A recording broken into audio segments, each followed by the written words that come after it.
And good evening, everybody, and welcome to the SimRacingHub F1 2024 season live on GTCQ TV. It's round 9 of our season live at Silverstone. I'm François Goulet, and alongside me, Matt Artley, as usual. And in the driver's standing right now, leading the championship is from the Aston Martin, Mr. Argenis Riera.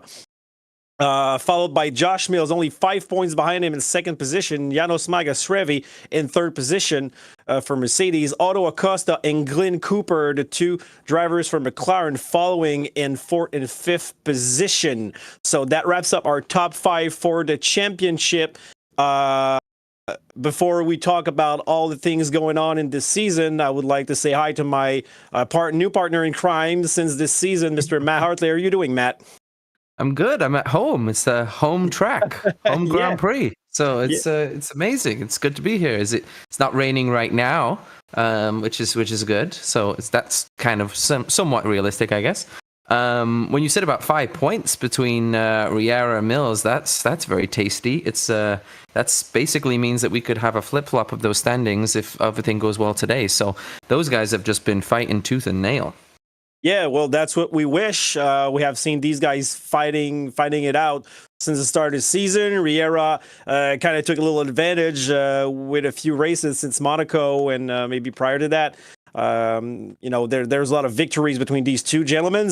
And before we have to talk about this Grand Prix at Silverstone, which I'm sure will be super interesting if we base ourselves on, previous Grand Prix and the last weekend real Formula One race. We have to talk about the elephant in the room.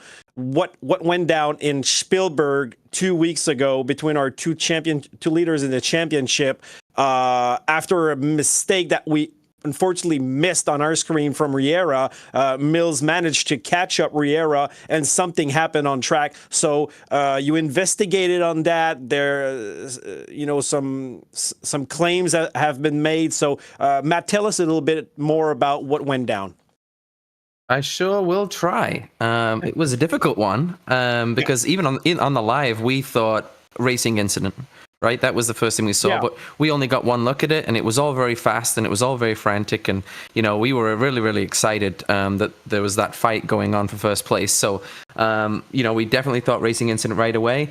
When things kind of calmed down, and Riera did protest the incident, which makes sense. Fair enough, yeah. Yeah. I mean, we thought maybe it would have been racing incident, but these guys are fighting for everything. It's definitely worth a look at the stewards. When you slowed it down, it didn't look as favorable on Josh Mills. Now, the reason is that the contact in the end came from behind. So we thought at the time it was a little bit more side to side, and it was a little bit more with Mills coming off of the grass, which we'll talk about in a second. Exactly, yeah. But there was actually enough of a time kind of in between where perhaps Mills could have gotten out with the throttle and ceded the position to Riera. So many people thought that Mills should have received a penalty because Riera was ahead of him and Mills crashed into him from behind, which is a fair point. Yeah. However, the real issue of the incident was that squeezing of Mills onto the grass. Okay. And the reason why that ended up making a big difference, I think, was that people think that Riera was ahead and Mills hit him from behind. So Mills illegally overtook Riera. But that's not technically true because Mills was actually ahead of Riera going into turn 4. Is it 4? Yeah, it is, yep. Because I always forget about turn 2. Yeah. So actually Mills was ahead, and then Riera got back ahead of Mills illegally because Riera performed an illegal move himself by squeezing Mills onto the grass. Yeah. So the reality is that a penalty on Mills would have been a 5-second penalty, which would have given the win back to Argenis Riera. And at the end of the day, Riera didn't overtake Mills fairly either. So the stewards have given a warning to Josh Mills. So it's not a racing incident. He is deemed more responsible for it. However, not deemed responsible enough, worthy of a full penalty. I guess it would be considered as a yellow card for kind of the rest of the season on similar incidents. Okay, yeah, we're very much into soccer or football, depending on what part of the world you're at. Yeah, yellow card. So if you do something similar, you will You should be have. used to those with a France jersey on. You know, France give Yeah, away a lot of well, those, right? I'm proud of my colors, even though we lost. I still wanna wear that shirt that I bought in France in 2008. By the way, that explains the single star. Genuine. And I know you're bragging because your England team is in the I'm final. not bragging. I'm not. We have not. We have 1 star too, so I'm not bragging.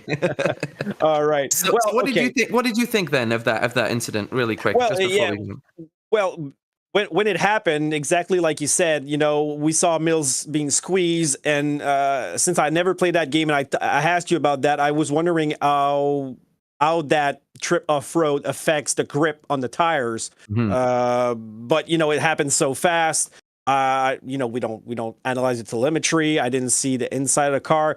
For me, I thought it was racing incident, but with all the informations that you brought to our eyes, or that everybody brought before our eyes, we have more to analyze, and then I understand everything that went down. But I thought, I agree with the decision of just maybe a tap on the hand. And when you got two drivers at this level fighting for the same piece of real estate, things are going to happen. Things are going to happen. And we saw that a few years ago in 2021 between Max and Lewis in this particular track at Cops. And I'm sure this is probably not the last event that will happen this season between the two. But although these two drivers respect each other, I'm sure they talked about it probably. And so far we have seen nothing but great driving from these two drivers. But I understand the claim from Riera, and we don't know. Maybe something will the tables will be turned next time, and it might be Riera that does something to Mills that might have a claim on it. So I'm Maybe it'll be happy tonight. that maybe well, I mean, Maybe. well, I'm sure they can keep it wheel to wheel, and provide us with a good fight. The thing is, I'm happy that no points were removed, because we have a really tight battle in the championship between these two guys. I mean, so far it's super exciting. I really wish we have a final where a victory would bring the championship to either one of these two drivers. So Silverstone, Matt. Yes. One of my personally one of my favorite tracks, but I think every driver that does sim racing or real racing enjoys Silverstone. So before we talk about the curves and everything, I just want to tell people that the specs for this race will be a 52 lap race. The spec is C1, C2, and C3. So those are the hardest compound. Same thing as in real life, because it's a really, really hard. It's a hard track for the tires. It's really hard on the tires. We saw that a few years ago when a lot of people suffered from punctures. So we might see a lot of tire deg for the drivers. But give us your 2 cents about this track. How you like it? What are your favorite parts? Passing zones? What will we expect from that track? I will give you 2 pennies, not 2 cents, seeing as we are in England. I always found that was strange that you guys called them pennies, or everybody called them pennies, even when they were cents, and they're not sennies, which is a little bit odd. But anyway, it's a thing for another day. So this race has been a staple on the calendar for a long, long time. Secretly, Bernie Ecclestone's been probably trying to get rid of it for a long time, and he just can't, because it's just one of those tracks. They even redeveloped it to make it more exciting and newer, with a new paddock, in order to keep it on there. So the history is there for half the circuit, and then you do have still those new turns, which are 5, 6, 7 years on now. The track is relatively flat, and that's the thing that's very interesting. Like, for drivers to like a circuit that's this flat shows that it does have some really, really good turns, and we will see a lot of those good turns. When it be Cops, Beckett's, Maggots, into Stowe Corner. There's lots of fast turns. Very interesting about the tires, as you said. So the hardest compounds, the C1 tires, the hardest of the options, apparently is Flintstone Rock. So it is not going to be very useful, which is really going to put a damper on the McLarens, because they love to go long on the hard tires. So it'll be interesting to see, because I think guys do want to do a one-stop strategy tonight. Okay. But will they be able to make the softer of the harder compounds work, if that makes sense? It'll be really interesting to see. A lot of good turns. What's your favorite turn on this track? Personally, I like the first few turns. The turn one, which is really fast, sometimes flat out, depending on the car you're using. Yeah, the first sector, and then going to the hangar straight. But of course, Maggots, Beckets, and Chapel are turns that are fun to drive, but they're more fun for a real racer than a sim racer, because you don't feel the G's when you're doing sim racing. So for us, those are fun curves, but they're not as exciting as it would be for a real driver feeling all the G forces. Sorry, I'm just looking at the time because we're about to start the quali. But yeah, Maggots, Beckets, Chapel, always, the famous part. I like Stowe because it's a good passing zone. Basically, I really like that track all over. And for those who don't know, this is an old World War II airport, so that explains actually the flat, flat terrain right there. So very windy too in real life. Windy. But one thing is, it's raining right now. Yeah, so it is raining. Welcome to Silverstone. We have some rain. We did think that it might rain in qualifying. There was also a delay of guys coming out of the garage a little bit. Riera's first on track. Now, obviously... he paid somebody. He paid, there's some bribery going on. And before we start that, we had to address a few things that we forgot to... Well, we didn't forget, but we spent time talking about something else. We have replacements tonight. I would say as usual, because we see Zeke Montero on track, who's replacing Jacobo Cardoso. But we got two new names here, which I don't know about them. We got Alejandro Sanabria for the replacing Elise Tape for the Haas team. And we got Darren Fisher replacing Richard Walkup for the Ferrari. Do you know these drivers? I do. They've been out of it for a little bit of time now. Swish Fish was around for quite a while. Former champ himself. Lives in Toronto, Canada. So local to myself. So he can definitely drive. Sanabria too. He ran a season or two in this league, and he definitely scored some points from time to time. Very interesting right now, because you've got Riera and Mills on the track first. Mills is trying to warm up the tires. Obviously, you want to get out there as soon as possible in case the rain gets harder. You need to put, so any lap could be a pole lap. You don't even know which one's going to be. I'm looking at Riera right now, and his car is damped. I'm on board with him. Yep. And he's on the soft tires, so it's make or break right now for these drivers. The sooner they get a good time, the better it is. But speaking of Swish Fish, is that how you call them? Yeah. All right. You said a former champ, so can we expect Riera Mills pace from that gentleman? Probably not tonight. I mean, you never know. I think that's the one. I would. Fisher and Cooper were tied at the heels when we first joined this league. This league was first created. Those two were neck and neck fighting for the title. And then I joined Walcott. We all kind of joined in that thing. Then all of these new guys came, the Riera and Montero, and they absolutely wiped the floor with us. Yeah, these new guys. Yes, I know. And then Mills has come now from nowhere and really fast. So probably not today, but points for sure. Absolutely. And Riera negotiating Maggots, Beckets, doesn't seem to be bothered by the rain so far. It is raining again. Yeah, so it getting stopped out raining. of Chapel. Stopped raining. Now the rain's picking up again. So again, this lap's going to be important. It'll be interesting too if they go for a second lap to see if they can just keep circling, because that's usually what you want to do in changeable conditions, is just keep circling and hope that you're on the track at the right time. So well negotiated by Riera so far. This should be a good lap. And what do we have for time? 129.8. So Mills. Montero following. Okay, 130.9. So maybe already affected by the rain. Oof. A little wiggle from Zeke Montero here. So, I think we're not going to see a better time than a 29.8, and this should decrease dramatically. So, Yes, for sure. You can see Oh, Magus wow. Revi is already struggling. Like Oh, that wow. first Yeah, lap, yeah, that could be it. And Mills yeah. is falling down the timesheets like a child rolling a ball down a staircase right now. He's already down to 5th place. So he's got to really hope that. Oh, I'm looking at Brotherson right now. He was exactly in the loop, and what happened with him? He slid like crazy. So let me explain to our viewers exactly what's going to happen right now. Yeah, okay. So those drivers that have yet to place a good lap with the slicks. So let's say after Brotherson with a 133, we got Cliff Van Leeuwen with a 36, a 37 for Cook.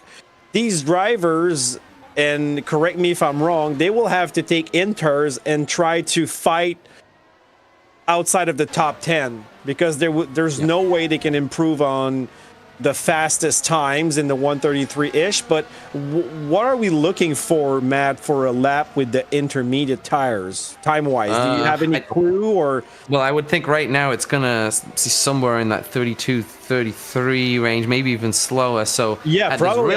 There's no point. Like Mills is in the pits. We might not even see Riera or Mills go out again. No.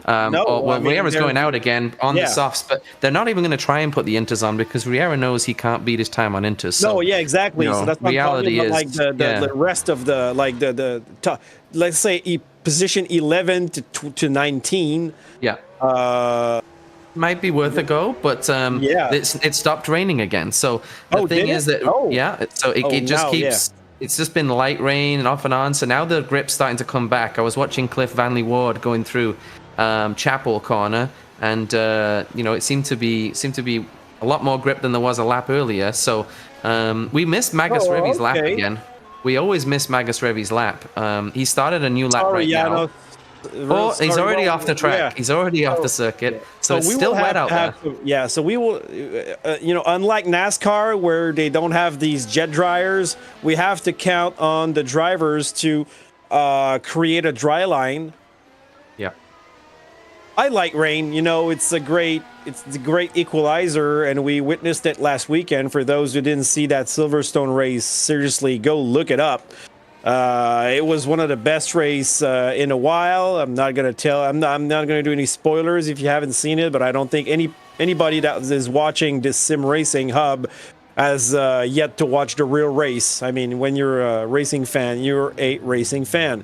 So they will have to drive the track. Yeah. The sprint weekend is what throws me off. So it's like, because all of a sudden there'll be a race at 4 a.m. or a double quali sprint, not race, practice type of whatever it is. And I can't keep up with those weekends. But this weekend, there was none of that. It was just a straight, good old fight weekend. So. Good old fashioned way. And 3 minutes, 16 seconds left in this quali. So, I mean, should like Janos get back in the pit to get a new set of slicks? Yeah. Do they? Well, actually, I got another question I didn't know about. Maybe I asked you, but I forgot.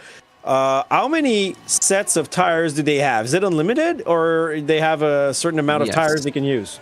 No. Oh, sorry, I was watching Otto Acosta, and he went for a ride, and around the last few turns, Vale really struggling.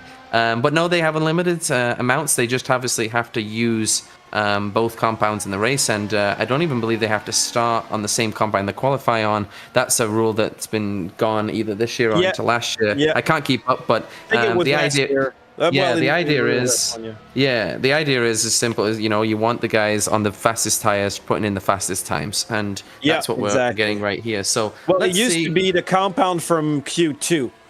That's what they were doing, but it does not like that anymore. So I'm looking right now. So Mills is Sector 1 right now, 26.3, 25.4 is his fastest. So he's still a second down.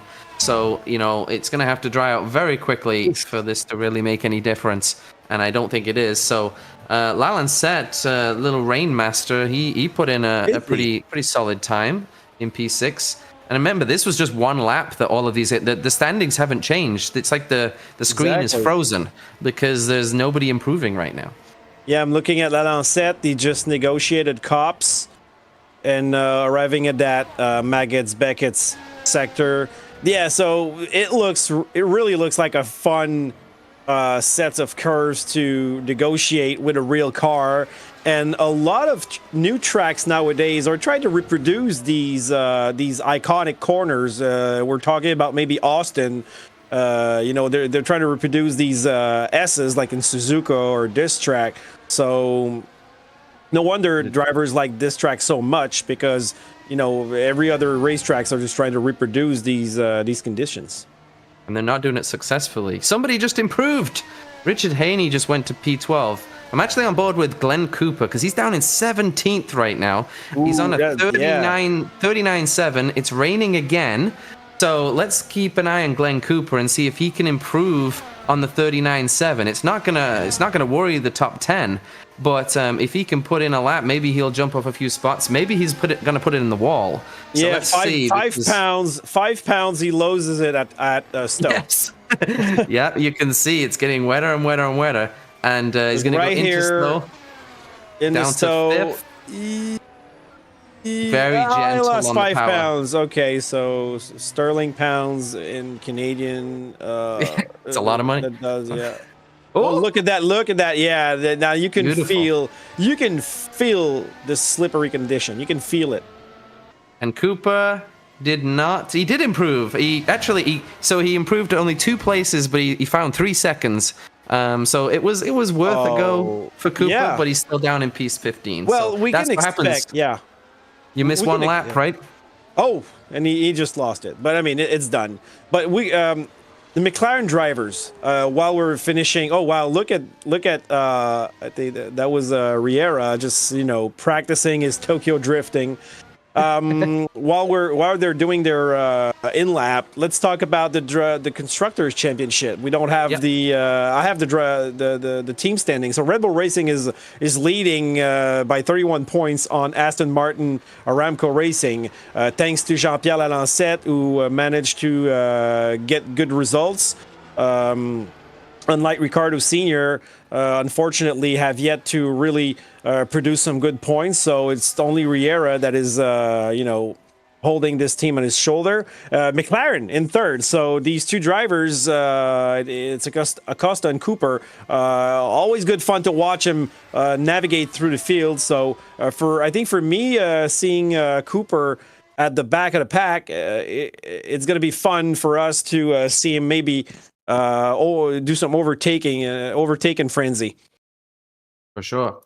And it's funny when you say rain is a great equalizer, because it is, but yet look at who's at the top of the timesheets. Yeah, well, yeah, but you know what? He got out first, and he's fast. Which we've said several times that you want to be on the track first. I know his garage. Before anybody says, I know his garage is the closest to the exit. I get it. Okay. However, still would not let that happen. Okay. Well, even if his garage, his garage actually today is not. So his garage, it seems a bit more random. I did notice at Austria, he had the garage at the end of the pit lane. So I figured that he's always had the end garage, but I'm looking right now and he seems to be a little bit more in the middle. So perhaps not. Perhaps these guys are just sleeping.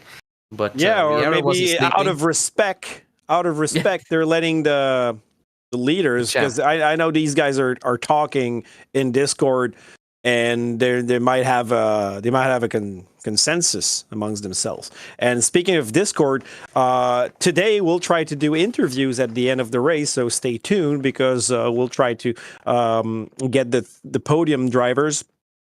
Don't know who they will be, and ask them a few questions, things that we used to do on GTCQ TV with the GTCQ Championship. We always had interviews at the end of the race, so we would like to implement that. And there's going to be a warm-up, so rain has stopped. It shouldn't restart, or we don't know. Now it's sunny a little bit, but the track will be damped. But I guess if they do a warm up on it, they should dry it up before they take the start, or we might have a little water on the track still. There'll be 5 minutes to dry it up. The general consensus was that the rain was going to stop after qualifying, but you can see the pit lane still has some puddles. It would be very interesting if it didn't dry up fully. It would be nice because you would have a dry line for for one line and a wet line for the other line of cars. Intermediate tires or slicks already. Oh, I mean, I think it would be slicks. Yeah, I think that would be the call. It's going to be interesting though, because if you're like, the guys are really struggling here. Yeah, there would be a cost. There would be a cost for those who are not on the dry line. For sure, and you can see just getting the power down. They're being very gentle. So we'll see. These drivers are probably going to get out there and all dry this track up. So I wondered, Francois, if you can go and stand maybe in the pit lane and block some drivers from getting on the circuit. If that's sure thing, I will try my best. Yeah, it would be nice to just go out there with a watering can, and we can get this thing wet again. But we had a good little run though, and you got to see the rain in RFactor, so that was something that we didn't get to see at Imola. And one thing I wanted to mention about the his drivers are already still struggling at cops to keep it on. Yeah, I see that. There's a little rooster tails, not that big rooster tails, but still. A rooster's a rooster. Cock-a-doodle-doo.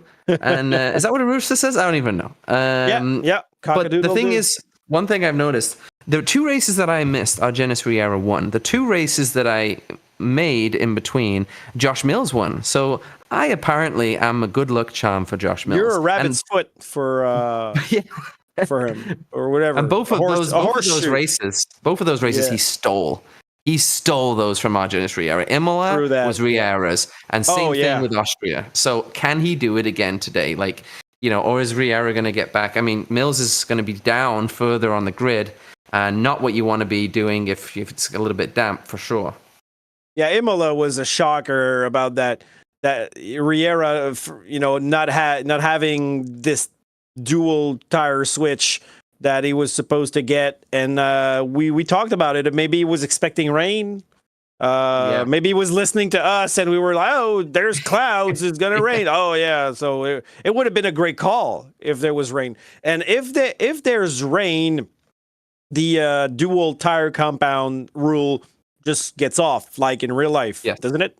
Yes. So speaking of getting off, I see. There's an Alfa Romeo. Yeah.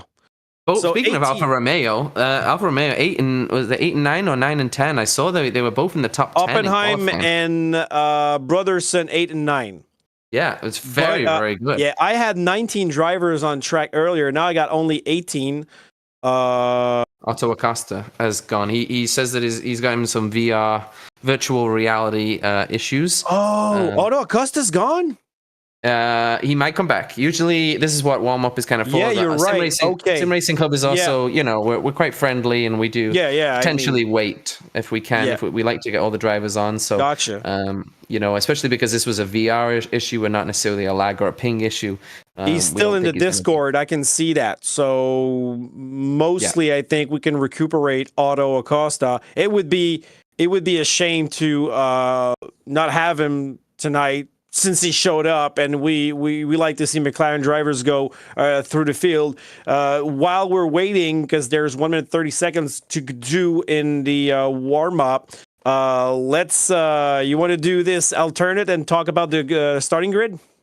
Yes, for sure. Do we have it though? Because the problem in warm up is these guys are going to keep flipping my order around. Oh, so you're right. Are they? Yeah. Yes. Oh, yes, well, that's what happens to me all the time. Is I have. You know what? I have a suggestion. Let's do it while they do the formation. Yeah, we'll do it a little bit faster than we did last time. We had too much fun last time. Well, last time we had fun, and then at the end we figured out that we're screwing around. Yeah, exactly. Brotherson, World, Brotherson, Oppenheim, Del Castillo. So Juan Del Castillo, Señor del Fuego. I think we has took yet too long. has to take a blaze for a third time. So we're not wishing him any harm, but we like a little fire every now and then. And go ahead. One guy you need to talk about, and you need to talk about him, is Sean Higgins. I see in P6. That's a great. Through that, the lawnmower man, Sean Higgins. Yep. Apparently, he's the rain man because really, he's good under rain conditions. Apparently, P6. I mean, he put one good lap in. Like I said, this all comes down to one lap. That's what was so interesting about qualifying. He Kevin Magnussen this way onto the top 6. So you're saying his nickname is Kevin? No, not really. But, one time I said he John Deered his way through the grass. Now he Kevin Magnussen this way through the top 6, referring to Interlagos. I think that was last year when K-Mag managed to do a crazy lap on semi-wet track, and he pulled a Haas, And after that, people had a little glimpse of rain, so they couldn't do a lap as fast, but he really nailed it. Wasn't it Hulkenberg? I forgot. No, that was Magnussen. Oh, I can tell you that. Oh, yeah. Hulkenberg's done it before, too. He's done some of those things before. He's done good things in Interlagos when he was for Force India. He was leading the race at some point, and, it didn't go down that way. And I want to look on the live if we got some people on the live. Usually we got a few followers on the live, but so far, who do we have? We got Matthew Brower. Oh, hey, my old teammate. What's up, Matt? Matt Brower, a young racer, really talented, gifted. Me and him won a endurance racing for a good cause. And he switched to computers, so he's no longer my teammate, but a really promising young talent, Matthew Brower from the province of Quebec. Hi, Matt. I'm really happy to see you here. Welcome to our GTCQ TV SimRacingHub RFactor race. And you're going to enjoy that. Maybe you already play that platform since you switched to the computer racing. So... warm up is done. We're gonna have the starting grid soon. We got 19 drivers, so Auto Acosta is back. No more VR troubles. Feel free to comment on the live. Me and Matt, we're in a really lighter mood. Well, we're not really in a heavy mood, but we're really in a light mood. It's summer. Vacations are arriving. It's hot outside. This is going to be a fun race. We enjoyed last weekend. Last weekend, Matt, there was a ton of racing on TV. So I don't know if you watch other kinds of racing, but the Formula One race was awesome. And the NASCAR in Chicago, the street race, was incredible. And also you had IndyCar at Mid-Ohio. So which some of those are good tracks. I mean, you get a NASCAR around a more of a street race, then that's always going to be entertaining. That's the only street race they do, and the Kiwi Shane Van Gisbergen, who won on his first Cup race last year, driving a Cup car, is a V8 Supercar champion from in Australia, so he's no slouch. But he won his first race, and then he won the Xfinity race that weekend, and in the Cup race he was the favorite, but he has been taken out by Chase Briscoe because he slid under rain conditions. So there's always a little rain there in Chicago, and there was a clinic, but our favorite driver, the favorite and my favorite driver for road courses abandoned. But there was still a good race going on at the end with the regulars. So for those who haven't seen it, go look it up. NASCAR on road courses is always fun. And I know people that like F1, they don't like NASCAR that much. But if you watch NASCAR on road course, you will have a good show. So let's go with the grid, buddy. For sure. And just so you know, the tires have been loaded, so we can also let you know what compound that they are on. We have enough time around here. Silverstone is a longer lap than the A1 ring is. So Argenis Riera for Aston Martin is on pole, and he is on the red soft tires. Yeah, Janos Magasrevi in second position, exactly on the same compound. Montero, his teammate from Mercedes today in P3, is on the hard tires, so completely different. Bold choice. In fourth, Auto Acosta for the McLaren in the soft compound. Josh Mills also in the soft, so Zico Montero is going to be surrounded by soft guys in P5. Yeah, his teammate Jean-Pierre Lancette for the Red Bull team, second car. I'm trying to look at his tire compound. I think it's soft as well. Right. Yeah, so we will just assume everybody's on soft unless they're not. Sean Higgins, P7 for Williams. We got Bill Worrell, for Ferrari in 8. Even Stefan Brodersen, hard tires, Alfa Romeo, top 10 start, let's go. And I got Jeff Oppenheim, his teammate, can't see the tires, but soft. Okay, good. So the split strategy for the Alphas, Juan Del Castillo, Mr. El Fuego himself on the soft tires for Williams 11. Ricky Haney for the Williams team in the soft compound. Swish Fish, Darren Fish, back in the Series P13 on the red car, red tires. Cliff Van Leeuward from the province of Quebec in the Haas team on the soft compound as well. Glenn Cooper in the McLaren starting on those soft tires, P15. Captain Cook for the Alpine team on the soft. Ricardo Senior P17, Aston Martin soft. Thomas Shepard with the soft compound as well in 18th. And rounding out the field, returning to the series, Alejandro Sanabria in the Haas on the soft tires. The cars are placed, ready to go. We almost had a collision in the back, but no harm done. So I'm going to watch on board with Mills. 2 reasons. One, he's further down the field, and also he's right behind Montero on the hards. Lights out, and the race is on at Silverstone. Good start from Riera, and good start for the Mercedes drivers as well. Side by side, 3 and 4. But everybody lining up. And I'm trying to look at the back of the field. There's a crash. A lot of cars crashed at the back of the field. There's a McLaren, a Ferrari, an Alpine without a front wing. So there's a lot to be seen right there. But up front, Riera already leading by a few car lengths. We said that Fisher and Cooper were close together, and they got too close together, I think, at the first turn. They were 15th and 13th on the grid. Probably. So they're side by side after the hanger straight. I think that's a Williams and a Alpine. It's Del Castillo and Higgins. Brotherson following not far behind. Looks pretty dry. The track looks pretty dry. Brotherson had a good start. Sanabria's up to 12th. He started last. Well, he overtook all these cars. He threaded the needle between all these drivers that crashed into turn 1. That is a seamstress of a job. Already up to P12. That's crazy. Josh and Mills Higgins, Del Castillo, Brotherson, Maggots, Beckett's really close to each other. Yep, and Mills needs to dispatch Montero like yesterday because Montero's on the hard tire. Magas Revi following Riera, real close. And he's got the slipstream, but no DRS yet.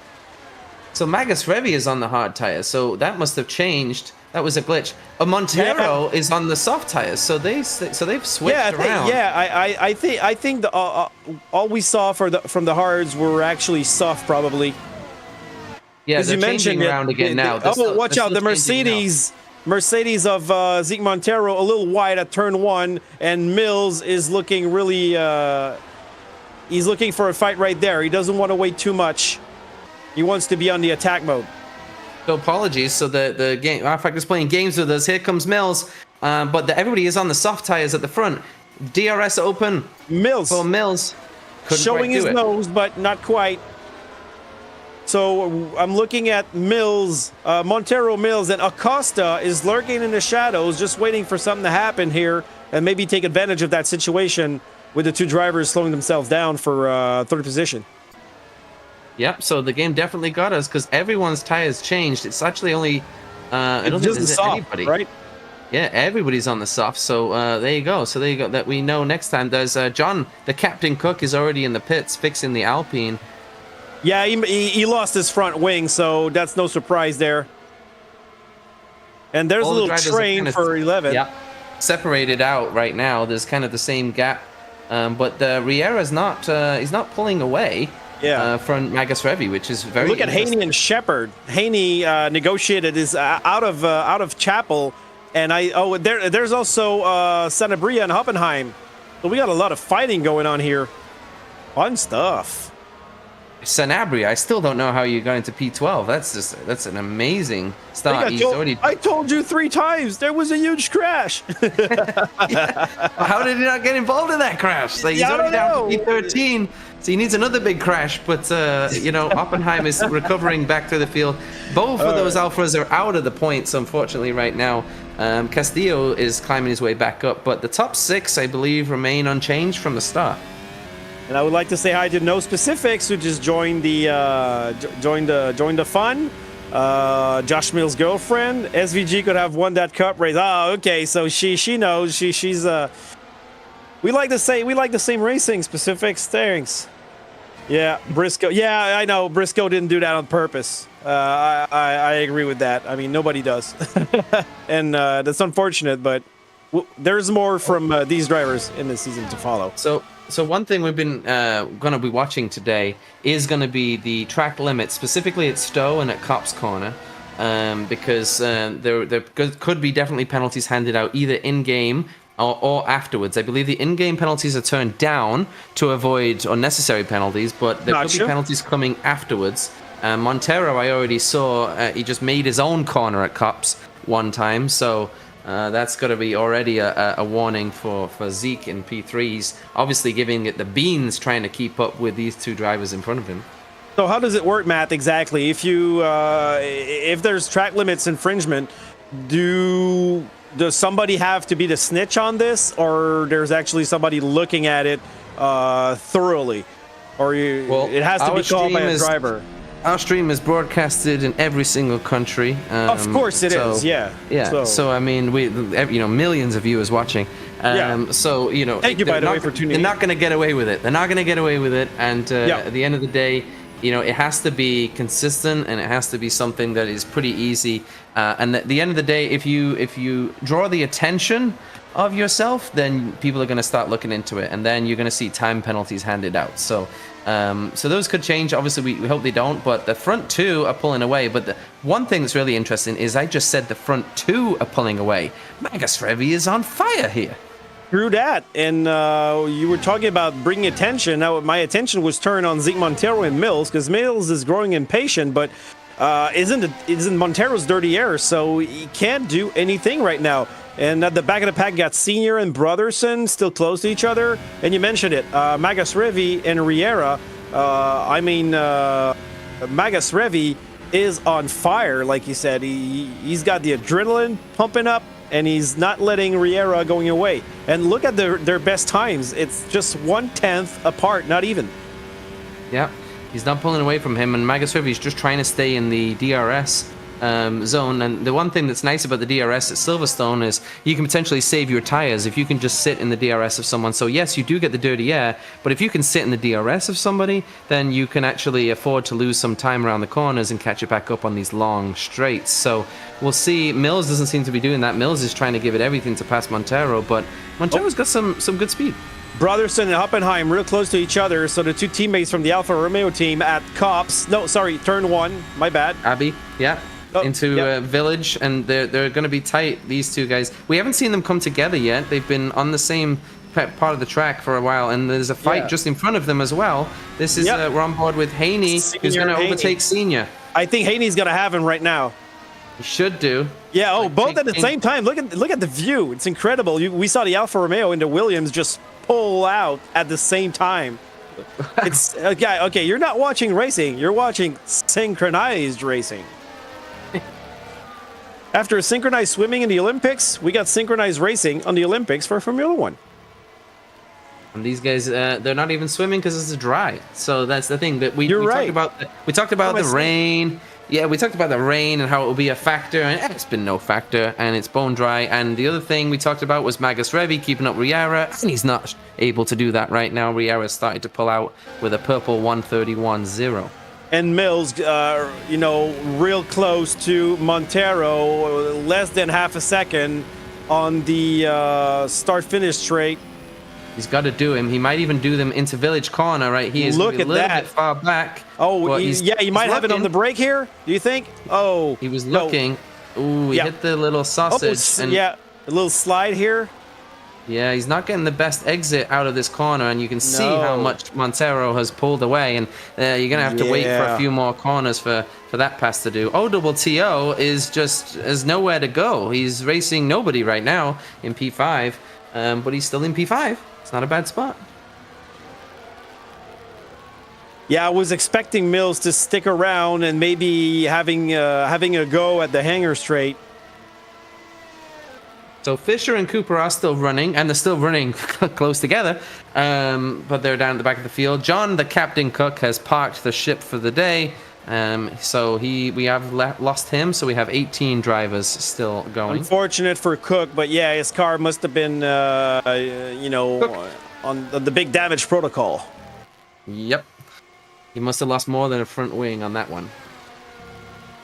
So Mills still less than half a sec behind Montero. This is the battle that we are watching mostly right now. Thomas Shepard and Cliff Van Leeuwen for breadcrumbs at the rear, but at the back of the pack. But okay, a little wobble here from Mills. Yeah. He's trying. But, he's trying hard. So on the Lewis Hamilton straight right here to start. Sir Lewis Hamilton straight, first corner.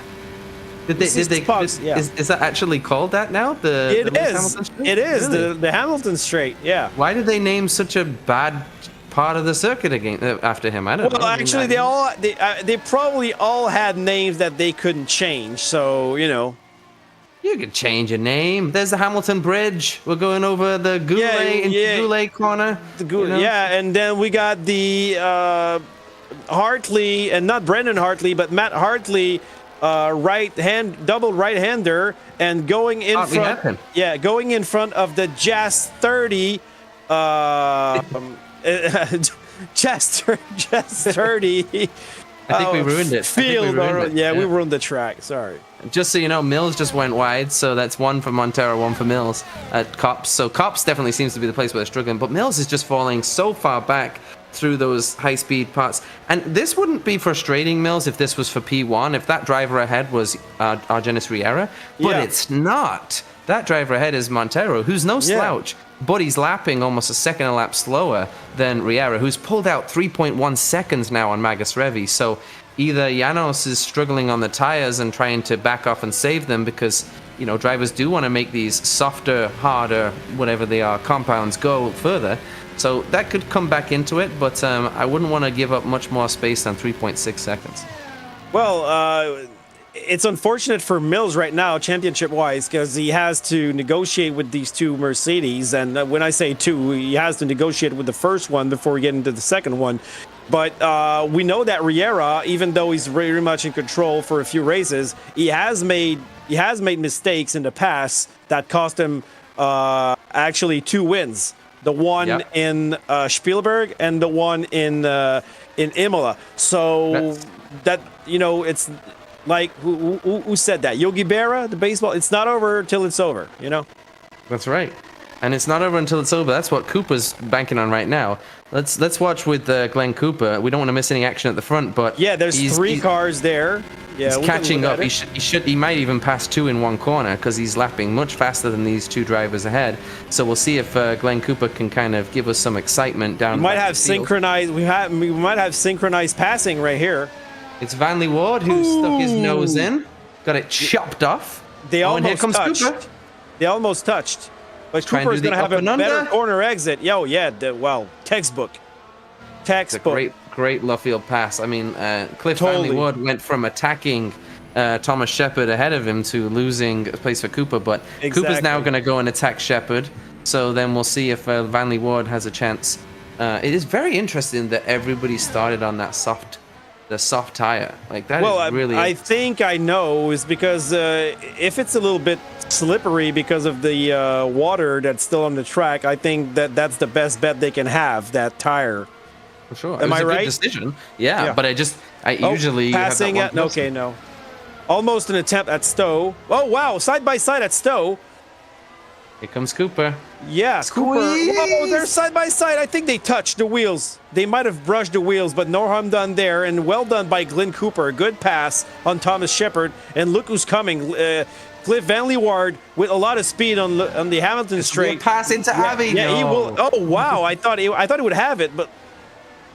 He saw the writing on the wall, and that was going to be. I'm surprised. I'm really surprised he didn't do it. I think it wasn't a bad decision to get out of it. I think it was how he got out of it was in the very meantime, dramatic. Matt, look at what we have up front.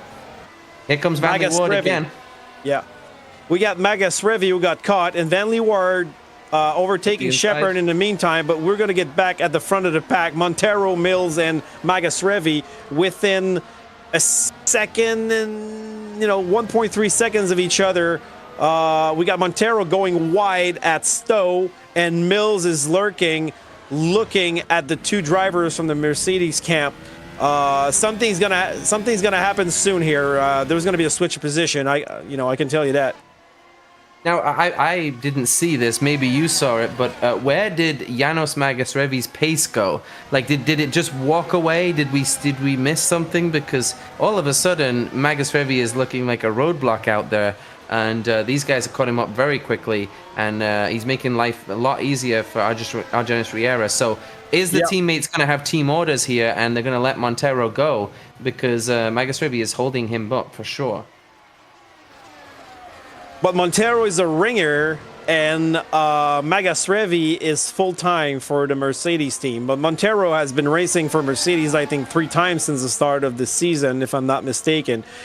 And while we're watching that race, specifics on the chat say British people are so upper crust with their fancy... Oh, sorry. British people are so upper crust with their fancy nomenclature because they're using number to designate turns. Because using a number, sorry, to designate turns is just so basic.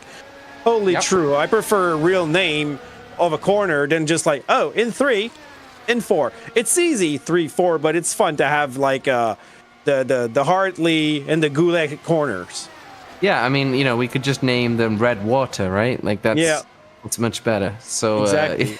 Well, there's a lot. My hero is Gilles Villeneuve, and there's a lot of Villeneuve chicane or Villeneuve. I just think they could have named Hamilton a better corner. I'm sorry. Yeah, I agree with that. I agree with that. Maybe do we need Village? Does Village Corner need to be named Village? Can it not be named Hamilton? Like, it's brand new. Nobody really cares. You know what? I would have renamed the Hamilton Cops Corner.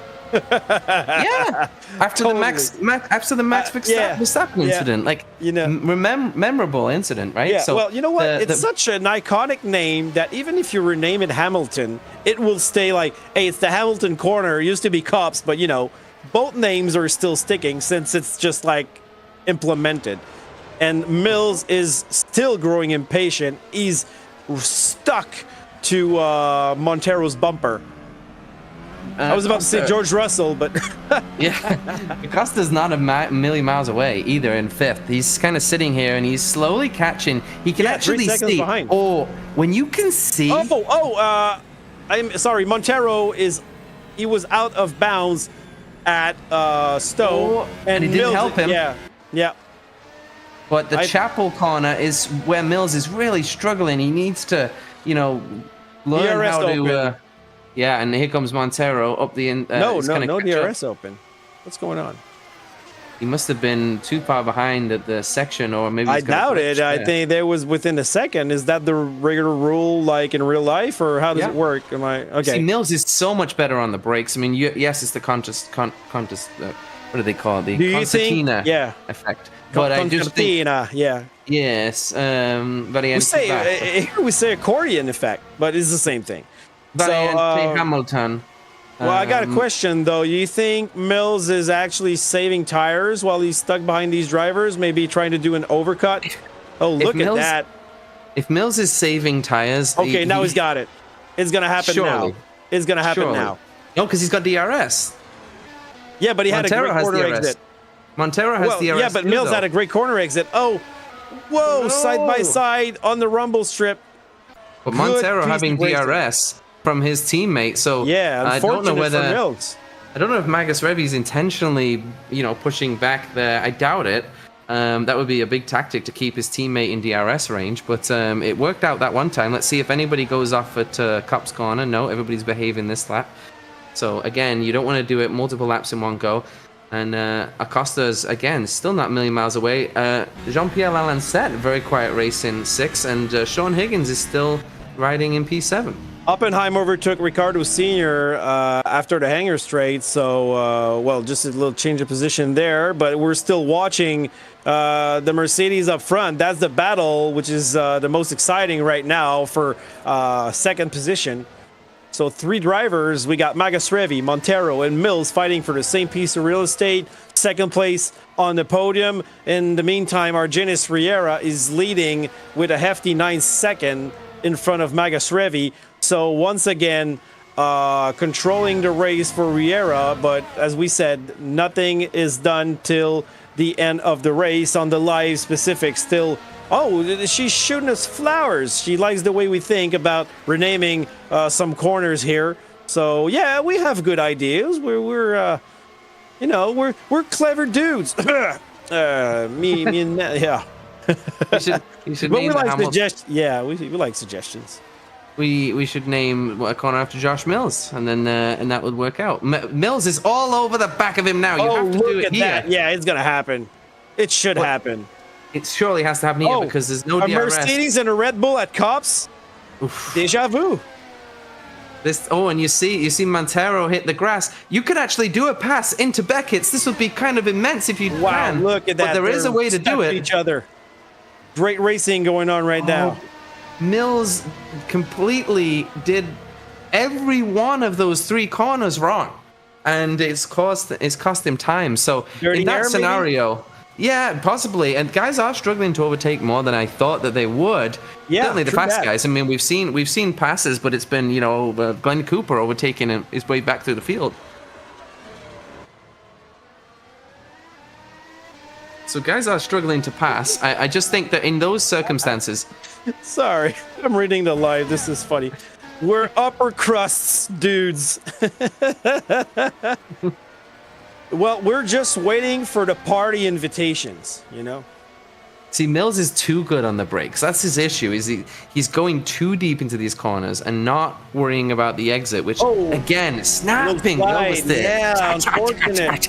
But he's not far away, and he's always catching up, in this first part of the lap. Now he's going to stick around Montero's rear wing, and I think he learned from the last lap. He will negotiate Beckett's Chapel better than he just did. Ooh, I just saw Del Castillo with... when you say opposite lock, this was upside down, backwards lock. He managed to save the car. He was catching up Sean Higgins, but that was wild coming out of the village complex. So these cars are becoming a little bit of a handful. I wonder if tires are going to be... I was very surprised when they said that the drivers like the soft tires and they want to go for a one-stop without using the hard tires. To do a one-stop without using the hard tires is very difficult. Janos Magasrevi now almost attacking his teammate. So separating himself from Mills just a tad, but if Montero's attacking Magasrevi, my bad.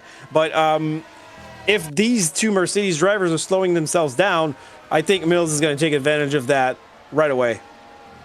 100%.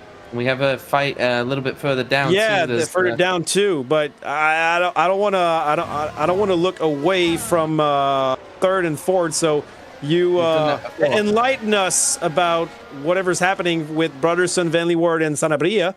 Don't need to, because here comes Mills. I think Mills. Yeah, I think Mills is going to have it right now. He's the DRS. Patiently waiting. Yeah, but did Montero have the DRS right there? He did every time on that Wellington straight. Again, we can't really name that one Hamilton. It's better. But every time on the Wellington straight, the Montero has the DRS. So it must be the detection zone and wherever he is faster than Magasrevi. But now it went from him being under attack to, like I said, all of a sudden him being closer to Magasrevi than Mills is. So this is just great fun because Otto Acosta is just kind of lurking there. Let's take a look at Otto Acosta's times, because is he catching these guys up? Otto Acosta's times, last 4 laps, 31.3, 31.3, 31.5, 31.5. And these guys, Mills, still faster. So Mills a very quick time of a 30.7, probably with the double DRS, but he's just stuck behind these 2 Mercedes. Well, things happen so fast. It's not out of the question that another incident might happen. We're not wishing it, but these drivers are so close to each other. So Otto Acosta might benefit from anything that could happen. And look at the Red Bull still closing the gap here in the first sector. And now he's gonna look at that. He's so close. Watch Montero's gonna get DRS again. Yeah, he's gonna get the So that's unfortunate for Mills, but he's pointing his nose, maybe hoping for a mistake from Zeke Montero. He made a mistake. Yeah, he's large. He went really wide. Yeah, so that can happen. Sometimes you can distract yourself too. Is Mills going to consider the undercut here? You know what? I would. If I was him, This I is a would prime be. time to use it. Yeah. Okay, so specifics. Go tell your, knock on the door. Tell your boyfriend undercut right now. No, I'm sure he knows about it already. So it'd be interesting to see if he did, because Mercedes. The issue is, as I was saying, that you can't really do a one-stop without using the hard tires very easily. Usually a one-stop would be hard medium, or at least you have to go hard soft. To go soft medium one-stop is very Montero, optimistic. Magasrevi right now close to each other, but it's lap 16 out of 52. Riera leading with a comfortable advance of 11.5 seconds, but the battle here is for second position with Magasrevi, Montero, and Mills, and these drivers are not leaving each other. And we got Auto Acosta in the no man's land behind. Oh, we got a crash! No, okay, look.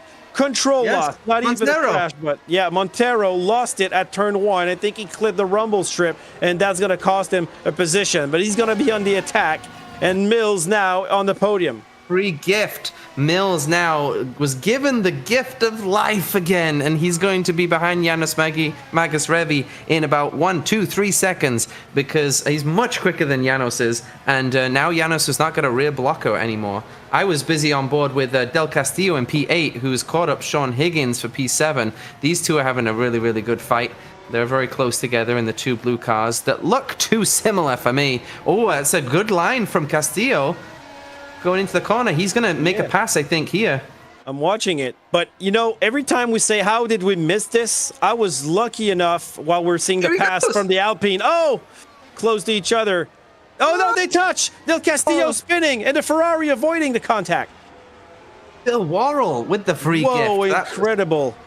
How did he miss that? Worrell with some great driving. Yeah, great driving. I would have put my hand between the two cars. Seriously. I think the issue with Castillo is he hit the back of that Williams at exactly the wrong time when the car is offloaded. Incredible. Between the braking and the accelerating, there's no load on the car, and any slight tap will send it around, and he's got to do all that hard work again. So Sean Higgins putting up the defense there.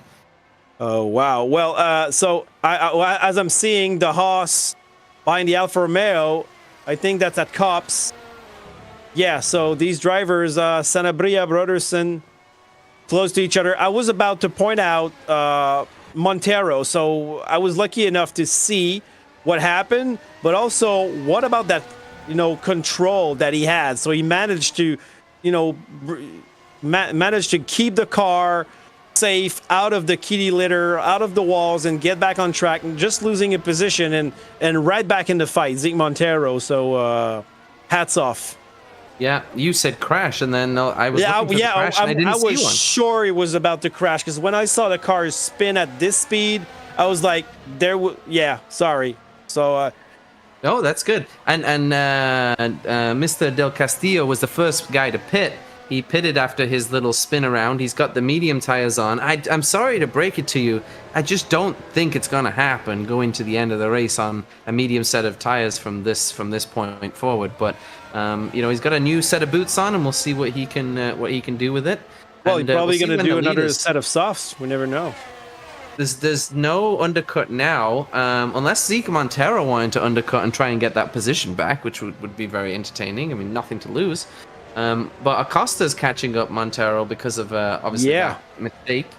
Well, now our four drivers there are like, look at the gap between all of them. We got 2 seconds, 1.5, 2.6. So they are in no man's land right now. So we can actually look on, for other battles now.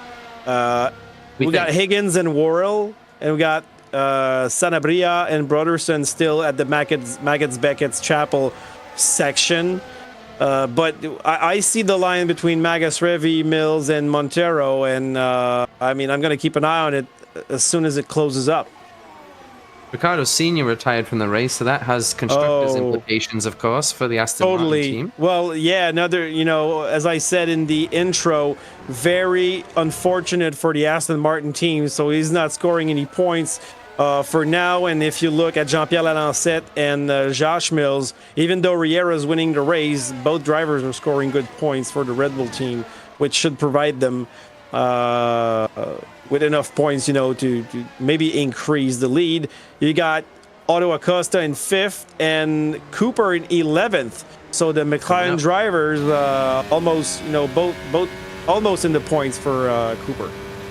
Yeah, home Grand Prix. Worrell and Higgins close to each other. That's what I'm watching right now. British driver, British track, and getting up. One thing that was really interesting that we'll talk about, seeing as we have this little bit of a lull. I saw a conversation on the Discord for the Sim Racing Hub talking about shoes, what shoes you wear to sim racing. Now, Francois, are you a shoe guy? Do you wear shoes when you do sim racing? I'm afraid not. I'm a sock. I wear socks. And I don't wear any kind of socks. I got my, let's say I got my Under Armour socks while we see, Bill Worrell getting in the pits. Yeah. I need socks that are slippery, let's put it that way. So my Under Armour socks for basketball, they have some grippy stuff underneath the foot. That's not good for my pedals, so I wear socks. But if I had racing shoes, I would wear those, but I don't have any of those. And we see Sanabria and Brotherson fighting. And as soon as we're a little bit off the battles and the footwear discussion, we have a question from No Specifics that you might be able to answer. About footwear? It's not about riveting footwear conversation. This section of the broadcast is brought to you by Skechers. Yeah.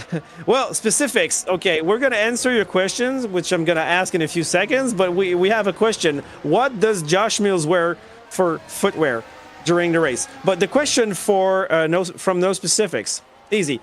For the sim races, does DRS automatically open when the car are within the regulated gap, or is it something people have to press a button or keyboard or steering wheel to activate or deploy? They definitely 100% does not do it itself. It deactivates itself when you hit the brakes, just like in real life, or you take your foot off the throttle. But you do a nice little green or yellow light lights up either on your kind of dash that you get, or on the because these drivers all have to use the forced cockpit view. Montero and Lalancette. Oh, okay, he pitted. Never mind. Yeah, Montero pitted. Yeah, I saw that.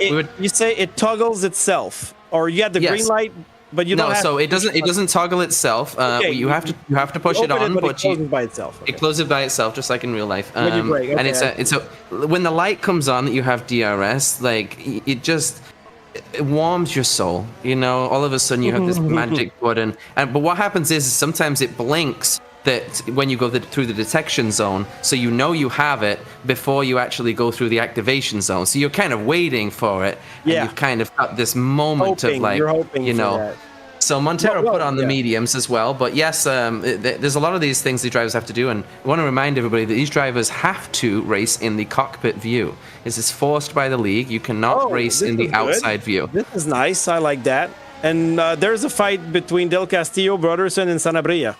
And look at Del Castillo protecting one line change. This is legit. This is how you do it. You protect your inside, and then you're allowed to get on the racing line. Acosta and Mills up front as well, but still looking at Del Castillo. There's a three-way battle going out and going to Cops and the Haas car, Sanabria, replacing Elise Tape, looking for an overtake here, and the cars are going to follow themselves in Maggots, Beckett's, and Chapel. And who will come on top of that battle after Chapel with the DRS? There might be a double Montero on Lalancette. Sorry, and Montero's going to get past Lalancette here, but that was terrible for Montero. He didn't get any undercut at all on Mills because Lalancette, his teammate, flopped himself right in the middle. Del Castillo is having a really fun time at Brooklands this race. That Brooklands corner, he's already been around once. He's been sideways a few times. He's not liking that corner. And I'm sorry, I'm seeing battles where there isn't, while we're seeing Brotherson and Del Castillo fighting it out. When a driver passes another driver in the pits, we see the gap reducing, and it looks like there's a fight on our telemetry. Yep. Here we go. Magus Revy is pitted. Oh, I think Mills goes barefoot. I wouldn't do that. Barefoot? That is wrong. You know what? Yeah, that is wrong. Him. That is just wrong. Just for the smell. Come on. He's much faster than us, but that is wrong. Yeah. That I'm a might be the guy trick. too. Might be the trick. Yeah, it could be. Maybe that's how he always has his foot on the accelerator because his foot sticks to it. So. Hey, look at Sanabria, Broderson, Del Castillo. While we're talking about barefoots, I think he took that trick from Die Hard. Oh! Sorry, I was on board with Mills and he went wide at Abbey and then he just went for a ride. Like, you got to look at the battle for 13th position. This is crazy. These three cars are within like half a second of each other. There's going to be something here at the Wellington Straight, which is actually making me hungry. I'm just thinking about beef Wellington here. And there's beef between these drivers here. I can tell you that.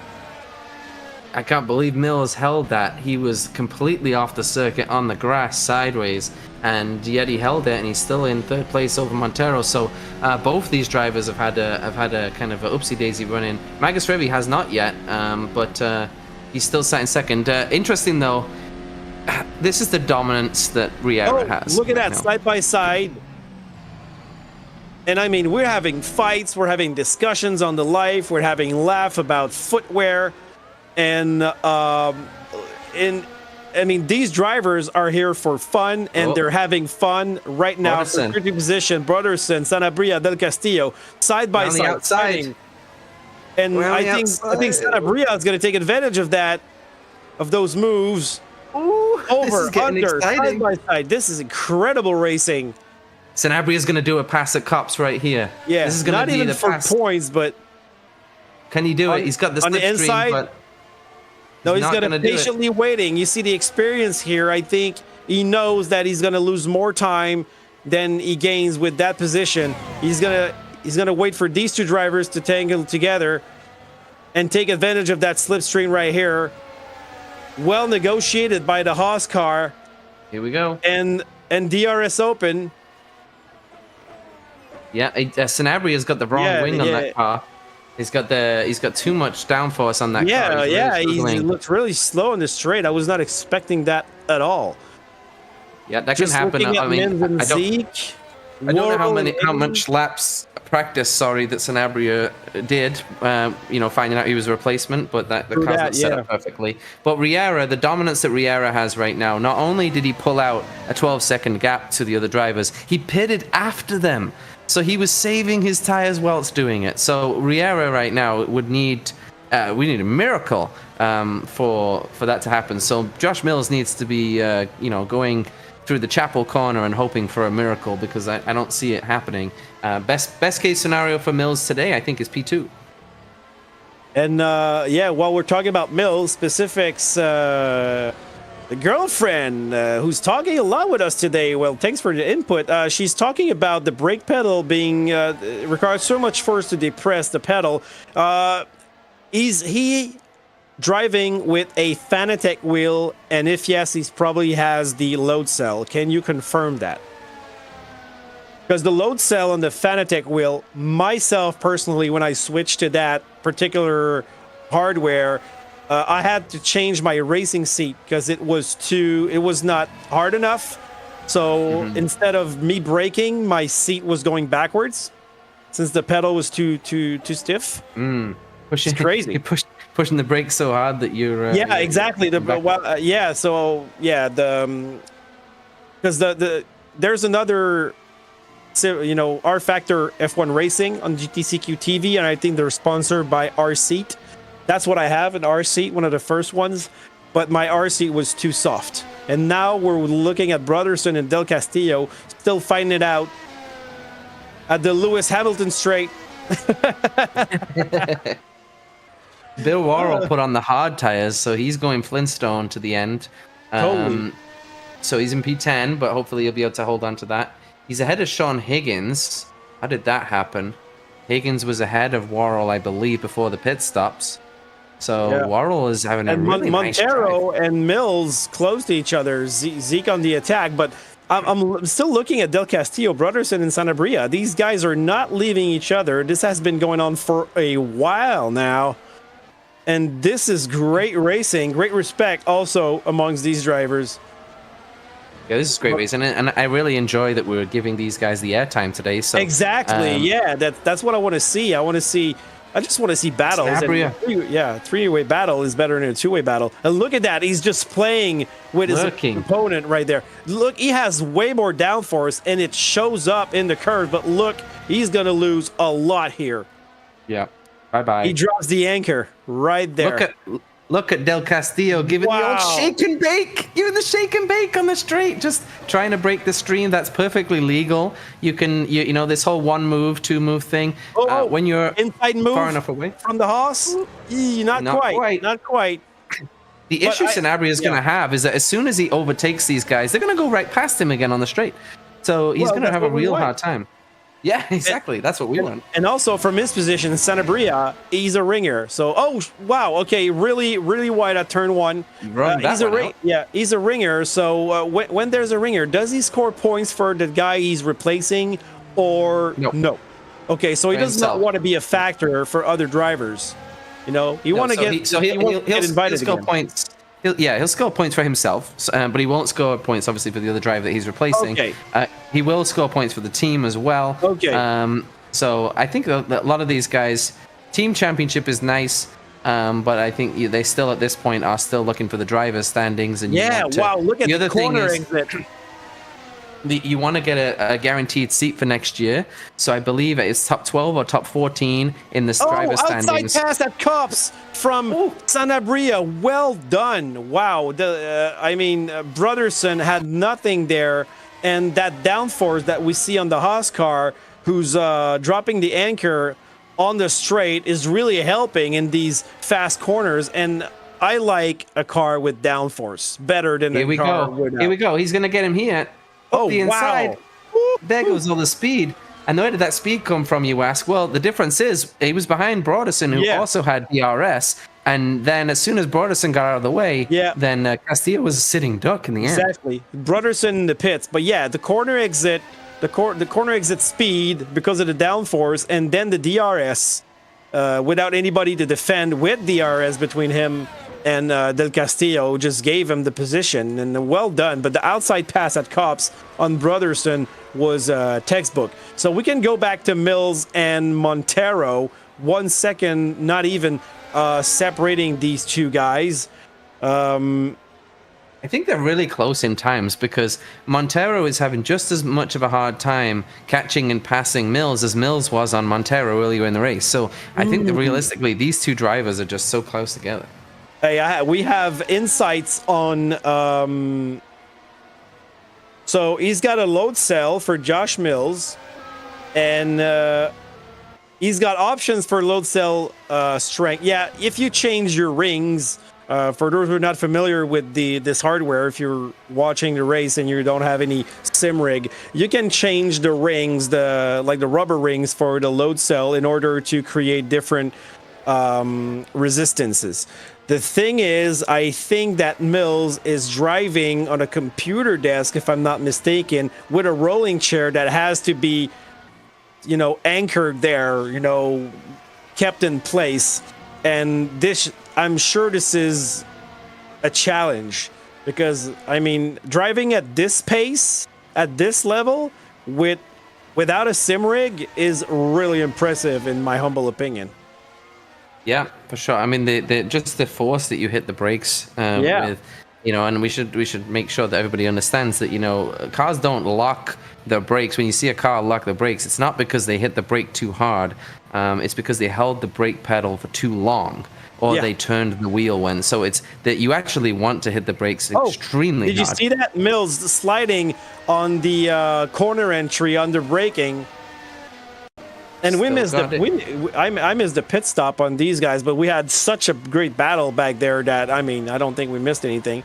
There's the thing, though. If you want to give your boy a good gift, go on R Seat America or R Seat USA. I don't remember. R Seat, it's RSEAT. And there's a ton of great sim rigs that are available to buy, maybe for $1,000. But those are solid, high-quality rigs. and you don't have to go for the super top notch. But I mean, a good sim rig is always something. It's a good investment because I kept my first rig for 10 years, and guess what? I sold it almost the same price I paid for it 10 years ago. Wow. Yeah, don't tell the guy I sold it to that. Though. I see Haney's in the pits. I was wondering when he was going to pit because he's the only one that's out of position. That kind of hasn't stopped yet. Cooper is going to be a pain at the end of this race definitely. because his tires are going to be newer than a lot of other people's, and he's had some really good pace. So it's a shame that he got caught up in the first corner incident, but it's also completely and entirely his fault because at the end of the day, if you start down in unlucky 15th or 13th place, you're asking for trouble, right? You're in the mayhem. Yep. We see that in all kinds of racing. If you fail to start at your usual front of the pack position, you're more than likely to get involved in something that you didn't, instigate, but your collateral damage. And we see that a lot in NASCAR, especially on the restricted plate tracks. So Magus Revi, Mills, and Montero getting closer to each other, maybe preparing us a little fighting stew here.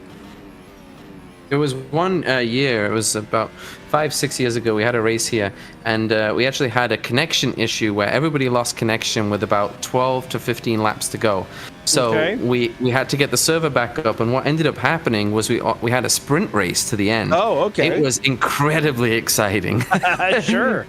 Oh, did we just lose the server? I think we lost Josh Mills. No, okay, he's back. Did that just happen when I was talking about this? Okay, I'm not going to say that again. Yeah, exactly. Okay, that's crazy. I mean, time out, man. You don't. Woo. Okay, let us just take back our breath here because we really thought we lost Josh Mills and we were talking about something. We're not going to talk about it anymore. Nope. But never again. We're only going to talk about rain, so that way hopefully it will rain. And Mills sliding, same corner as I explained 2 or 3 laps ago, corner entry. Name of the corner again, it is... Vale? Nope.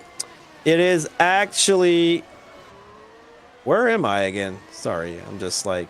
yeah, after Vale. It's between Vale and Club. So yeah, you're right, Vale. There we go. It was Vale. See?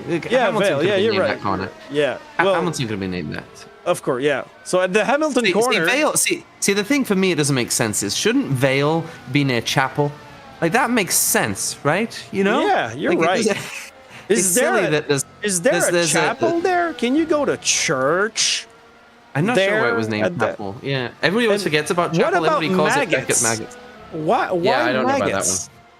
Yeah, exactly. We could have probably named Hamilton, maggots, but we keep talking about the same thing. Let's get back to the footwear discussion. That's what's really riveting. Yeah, that was the most interesting. So, Riera wearing flip-flops probably right now. Magasrevi. So, Janos Magasrevi. What nationality is that name from? We could figure out the footwear if we knew. Josh Mills sounds American, so he probably has cowboy boots. Oh no, we heard that he's barefoot and he's getting foot rubs and massages. On the street. I mean, come on. Yeah, that sounds about right. I mean, it's always the same guys that get all the foot rubs and the massages. I mean, come on. Now, this is some. I know we're doing a light mood here, but I'm about to give some really, really bad news for most of the pack, which is that Sean Higgins was the first driver to bail on this medium one-stop strategy, and he bailed with 20 laps still to go. So he's already come in for another new set of the medium tires. Now, obviously, Sean wasn't racing at the top speed as everybody else, but 20 laps is a long way. So I think guys may start to struggle towards the end. So we could end up having some surprises. Higgins is right about now, to pass Del Castillo, but I see him on the soft compound. Do you have? Oh, he's on soft. Yeah. Yep, he's on softs. I was wondering if he had the same information as I did, but sometimes you get into glitches and everything. So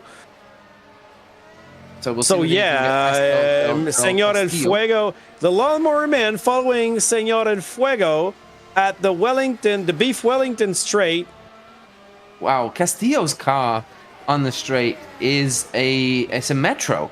There's no other way to describe it. He's got I don't know what's happening with that car on that straight. It could be too that he's not using any boost or any power unit on there.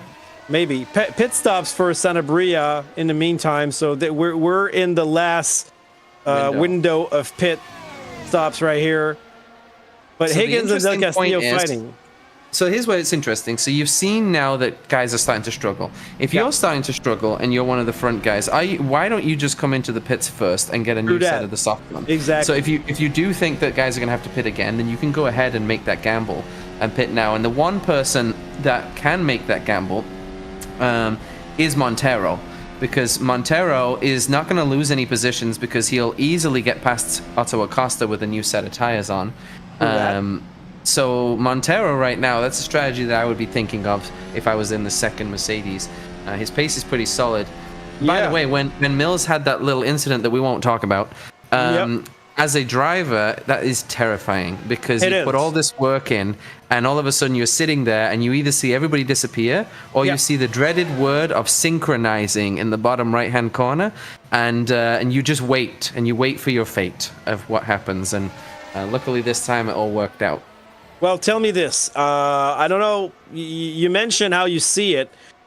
For me, in the sim game I'm playing, Gran Turismo 7, when there's a disconnection, usually what you see is the driver in front of you crashing.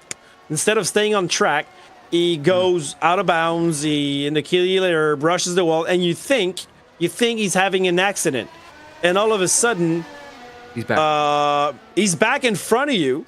Or you just like lose the server, or so for a brief moment you're like yes, because you gain positions, and all of a sudden you lose everything. Yeah, I've always found it's a battle for 10th position. There was I think an incident between Oppenheim and World, and we would like to thank our producer Jas for giving us insights every now and then. Don't forget about him. Sean Higgins did crash. That's the information that we have. On the new tires. Yeah. Put the new tires on. And he's well, they might have red stripes, but they're inters, and the guy in the pits just forgot to draw the line with the proper crayon. Yeah, and it will be interesting to see if that car, did he take any damage? Is that car going to be bent? Because he's a point scorer right now. I got a question. Producer, Mr. Jas, did Sean Higgins go in the grass? Okay, so no lawn mowing this time around. And Mills and Montero not quite far from each other. Oppenheim and World fighting it out. Montero's just not going to get past Mills. It's not going to happen. So he needs to do something, and I would be coming in to get a new set of tires. I just don't see it happening. We're having fun with specifics right now. She's justifying the rubbing. Watch out! Yeah, we got another lawnmower man with the Haas car here. That was that Sanabria, Shepherd. Or that was Shepard, right? Thomas Shepard. Yep. Thomas Shepard, yeah, still running, P17. Still 17 cars running, so that's pretty good. Oppenheim and World right here, close to each other. So Thomas Shepard, second in command for the landscaping company that Higgins started in Suzuka. So we'll see as well. Back up to the top. Riera, we haven't talked about him because he's cruising.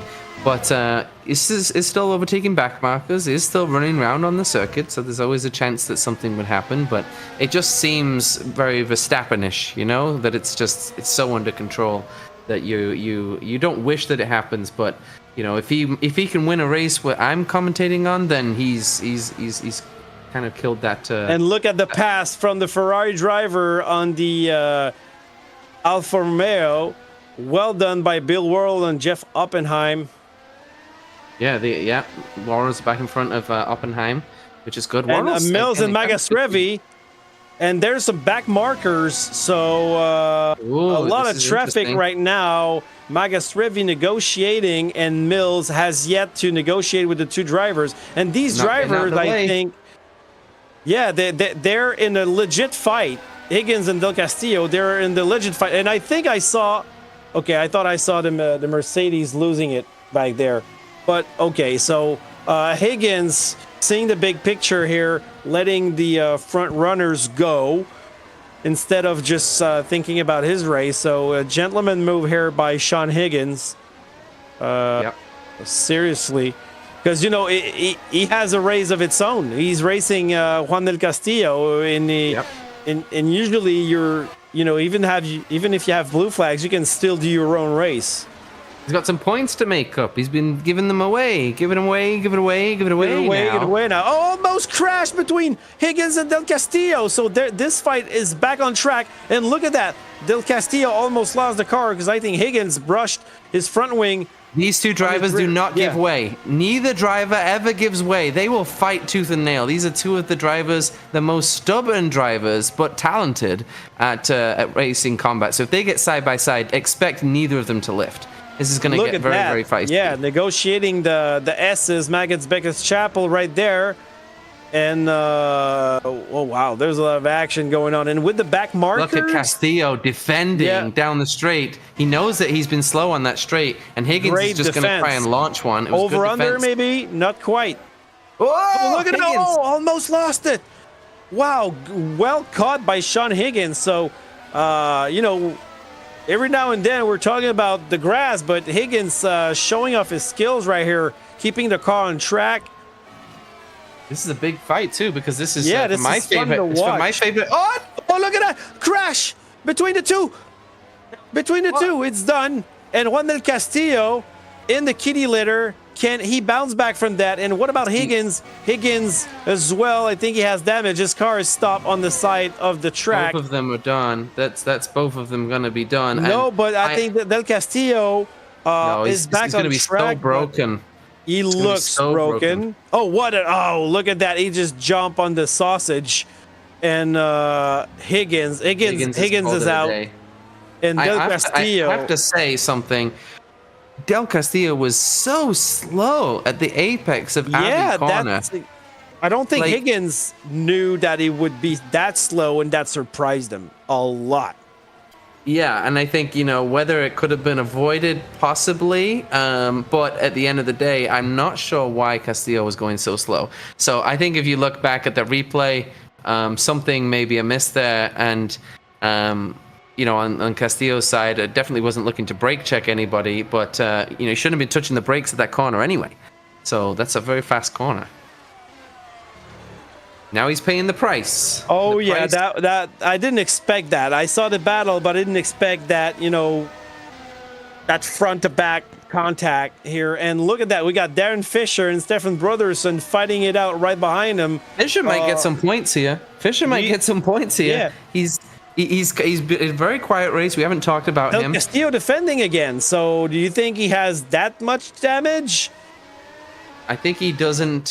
He's gonna. Wow, he's not pitting. And he's not giving way as well. He's defending his position. Enough loss is damage limitation for Del Castillo. Looks like he can handle his car, but I don't think he has the pace to keep it up. But is he going to be just as slow? Broderson had to get out of the throttle at Abbey, so maybe Castillo just hasn't got the speed through Abbey. But I would say, kids, the chance of Castillo holding these two behind is less than nil. Yes. Oh, yeah, look at that. It's going to happen right now at the hangar straight. He's going to make Broderson go around the outside, at least, I think, just for entertainment's sake. Or is Broderson going to launch one? No, I think Broderson is smart here because he knows that Castillo is a wounded duck and you don't want to give him any type of a chance. It should be a matter of time. But if he doesn't get it done quickly, Fisher's going to kind of be lurking in the background. Sorry, I said hangar. It's Wellington Straight. My bad. But now they're arriving at Cops. Well, I was just saying, it's all the Hamilton Straight now.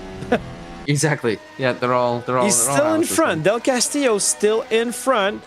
No. And Mills 1 second in front of Montero. Let's keep an eye on this as well. For sure, because this Broderson pass is going to be... It's already done. It was done two laps ago. It's just a matter of where it happens. Around the outside exactly. here. So, but look at that, side by side.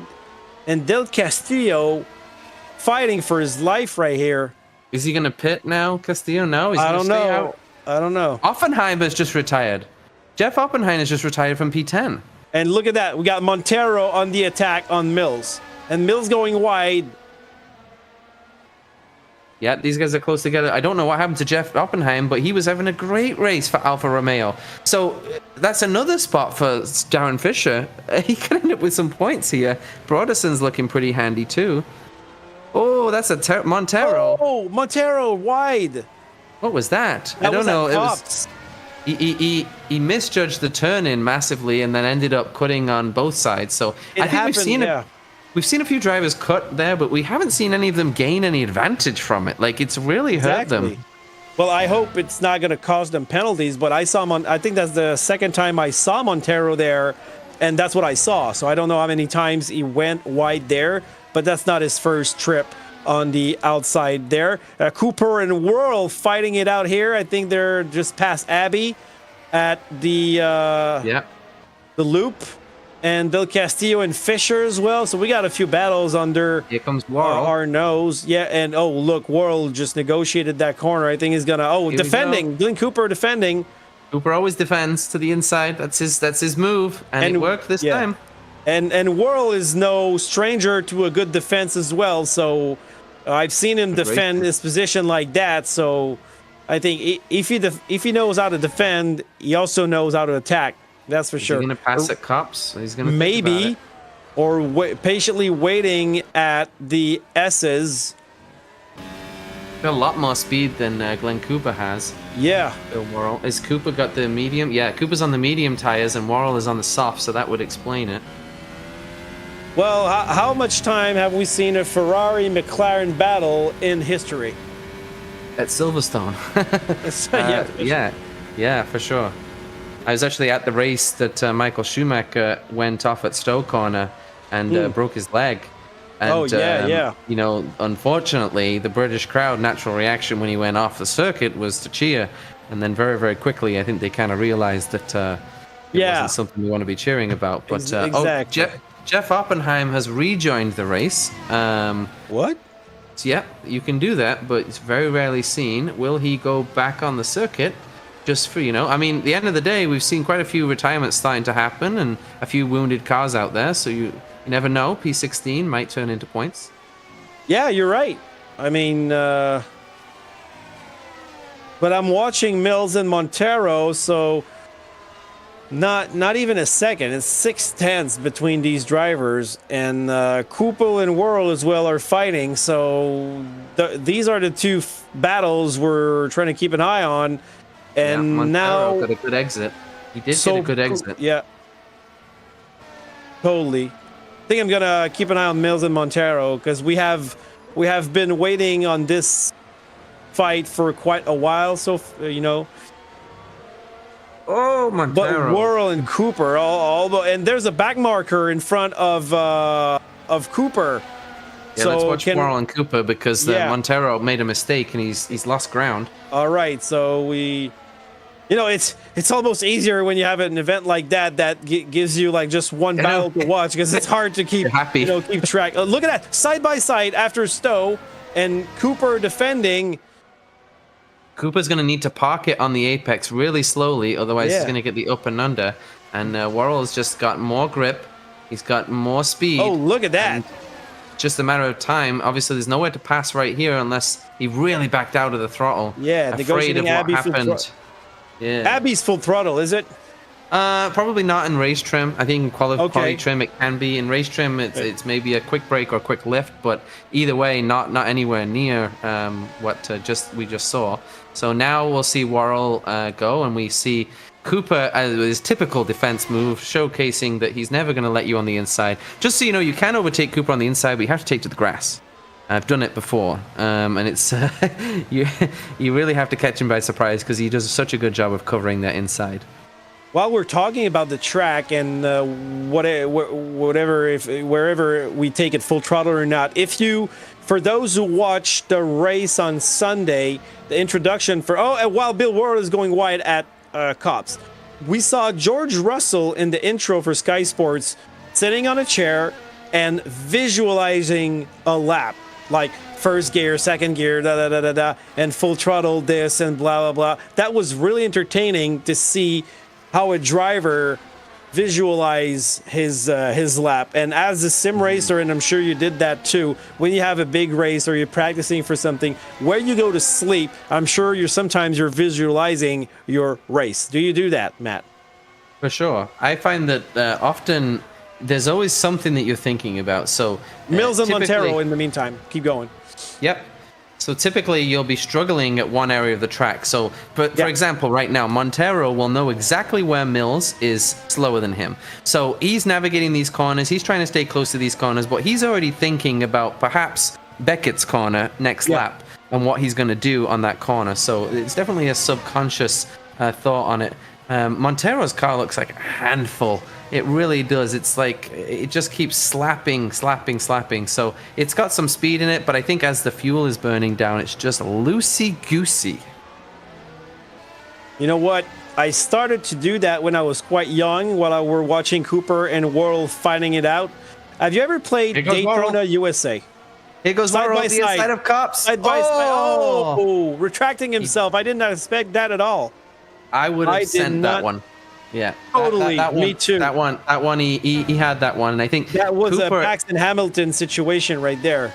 Cooper is putting an intimidating defense up, and it's really working for him. Like Worrell is hesitating when he shouldn't be hesitating just because of unsure. And here goes Cooper. He left the door open. Oh, did Worrell make up for it? That. Side by side, maybe over under. What a pass! That was beautiful. Well done, textbook. You have to under do that. 10 laps to go, and big fight between Worrell and Cooper. Well done. Do you think Cooper is going to bounce back from that? Do you think he's going to come back and overtake? I don't think he can. He doesn't have the grip, but I think Cooper was sure after Worrell lifting at Cops where he was clearly alongside. Cooper thought for sure he wasn't going to send it, and I will retract all of my negativity towards Worrell. That was a great send, and it was almost a bluff in the end at Cops by like, okay, I'm not going to do anything crazy. It allowed Cooper to think that he could leave the inside open, and then Worrell just threw it up the inside. That was great. And in the meantime, Montero and Mills almost fighting. I was mentioning, have you ever tried that arcade game Daytona USA? I've You're seen a bit videos, younger than I am, so yes. yeah, okay. No. So yeah, you got 3 tracks, and it was a hard game when you're starting. You have to pay $1 for each race. So every time I was going to sleep, it was like first gear, second gear, turn this or that, and that's how I learned how to race when I was a younger version of what I am now as a sim racer, because we didn't have sim back then. We had arcades. Yep. You don't want to spend money. Yeah, well, I spent over $1,000 on arcade racing games, Virtua Racing, Daytona USA, and San Francisco Rush. But those were not sim race. They were not simulators. They was just like good arcade race game, but you were still driving, and you had a little force feedback. For sure. I think my sim racing days started with Formula One Championship Edition in 2006, I think, on PlayStation. That was the beginning of it. And I remember you couldn't have collision on. Is it still like that in Gran Turismo and the servers, the general servers? What do you mean? If you turn collision on, is it just a bunch of guys trying to take everybody out and crash and intentionally? No. Well, actually, I mean, in the servers, we do dirty leagues to do that. So, but if a guy is dirty, he's gonna get kicked. Or if you play ladder races or Nations Cup, Manufacturers Cup, you got a driver rating and a safety rating. And if your safety rating goes down because you're reckless, you're gonna drop. While they're negotiating back markers, you're gonna drop. So now, with technology and online racing being what it is right now, you don't have those destruction derbies anymore, except if you really want it. He ate Haney and Worrell. Worrell's got past Haney now. So what? Oh, Glenn Cooper knocking on the door. Yeah, Cooper's going to be there too, and he's going to look. Cooper can get Haney. There's no doubt about that one. So Haney touched the grass, just dipped his toe in the sand. Cooper might send it. You always get a good chance for Glenn Cooper. And Magas Revi, keeping that little lead alive on Josh Mills, but Josh Mills has his handful of Zeke Montero right now. Yeah, Magas Revi's been impressive in the sense that he's really not been under too much pressure today. His pace really went away for a few laps, but it came back. Luckily, we found it. It actually just left momentarily, and it walked back. So, well, that would be the first race where the first and second position is not occupied by either Mills or Riera. That's true. I mean, the second position, yeah. So we should give Magas Revi the credit there. Here comes yeah, Cooper. well, we're gonna have him in interview for sure. Don't know what I'm gonna ask him yet, but well, what shoes does he wear? Yeah, what shoes are you wearing? We could just do that for all of them. So, and then when Mills responds, we can be like, lies. We know what you wear. Yeah. Well, you know what specifics? She's talking about what we just talked about, the ladders and the safety rating and everything. But if I got time one day, I'll tell you a little more about that while we're seeing Cooper on Haney. Because that thing, although it's preventing people from being reckless, it's the double-edged sword because it's not really accurate on the intelligence. Mm-hmm. And Mills and Montero fighting it out. And sometimes I lost driver points or safety points, and I was not at fault.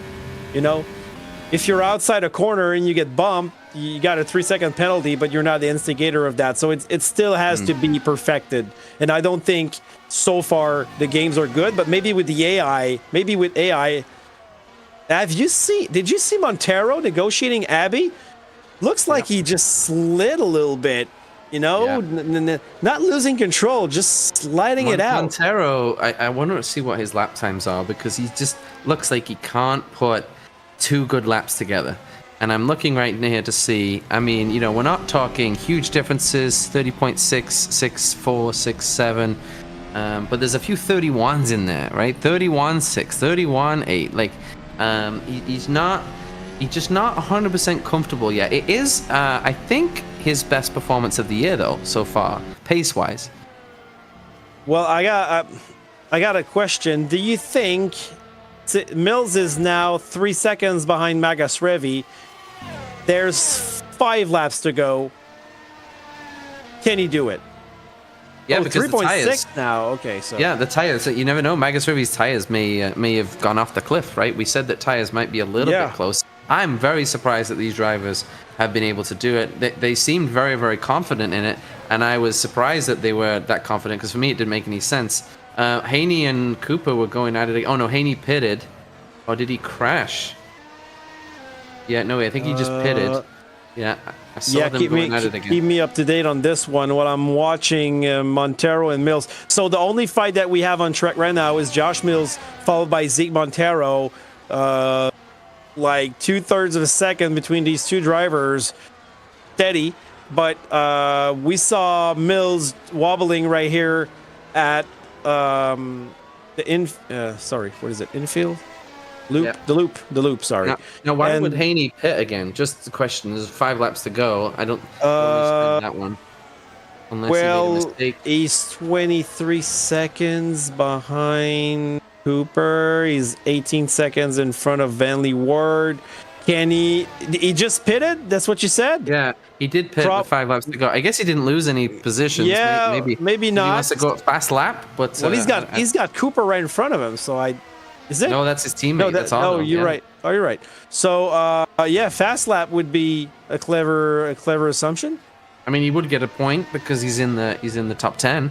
You have to be in the top 10 to get that point for the fast lap. So running down the top 10 because we haven't really had a chance to do it, but Riera leads comfortably over Magas Revi, who leads fairly comfortably over Josh Mills, and Montero had another look at Mills going into Stowe corner.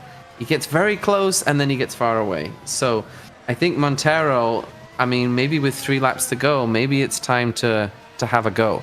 Oh, and Mills still a little bit slidey at the corner exit here at Club. You know who we haven't said at all today? Riera. Is Jean-Pierre Lalancette. Lalancette, Riera, yes. okay. Lalancette he is 30 Yeah. seconds. Wait up. Okay, sorry. I thought I saw Mills losing control. So yeah, Lalancette in 6th position.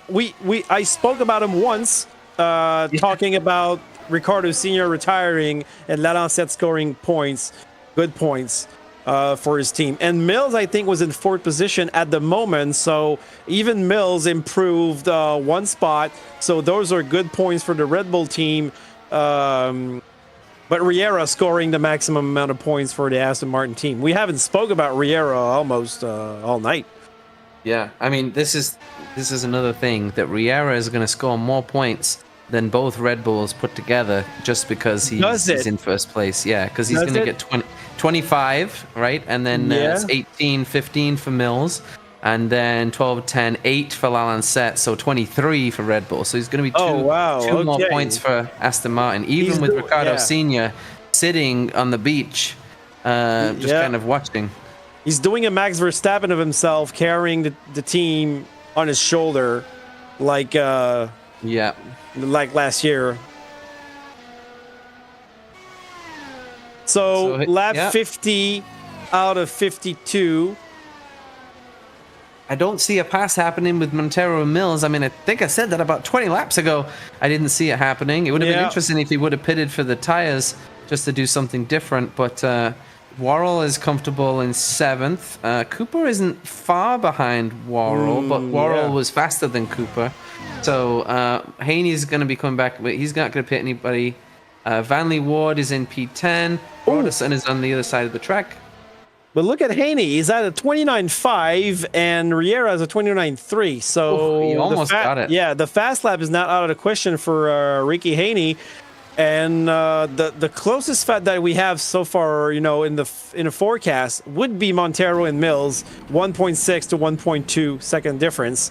Other than that, you got Sanabria at 2 seconds, and the rest of the field is in no man's land. So an exciting race, Matt.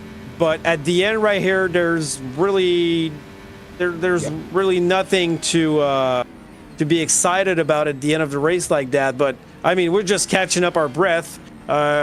Stay tuned, because we're gonna have, if things ends up like it is, we're gonna have Riera, Magas Revi, and Mills for a brief period of question at the end of this race.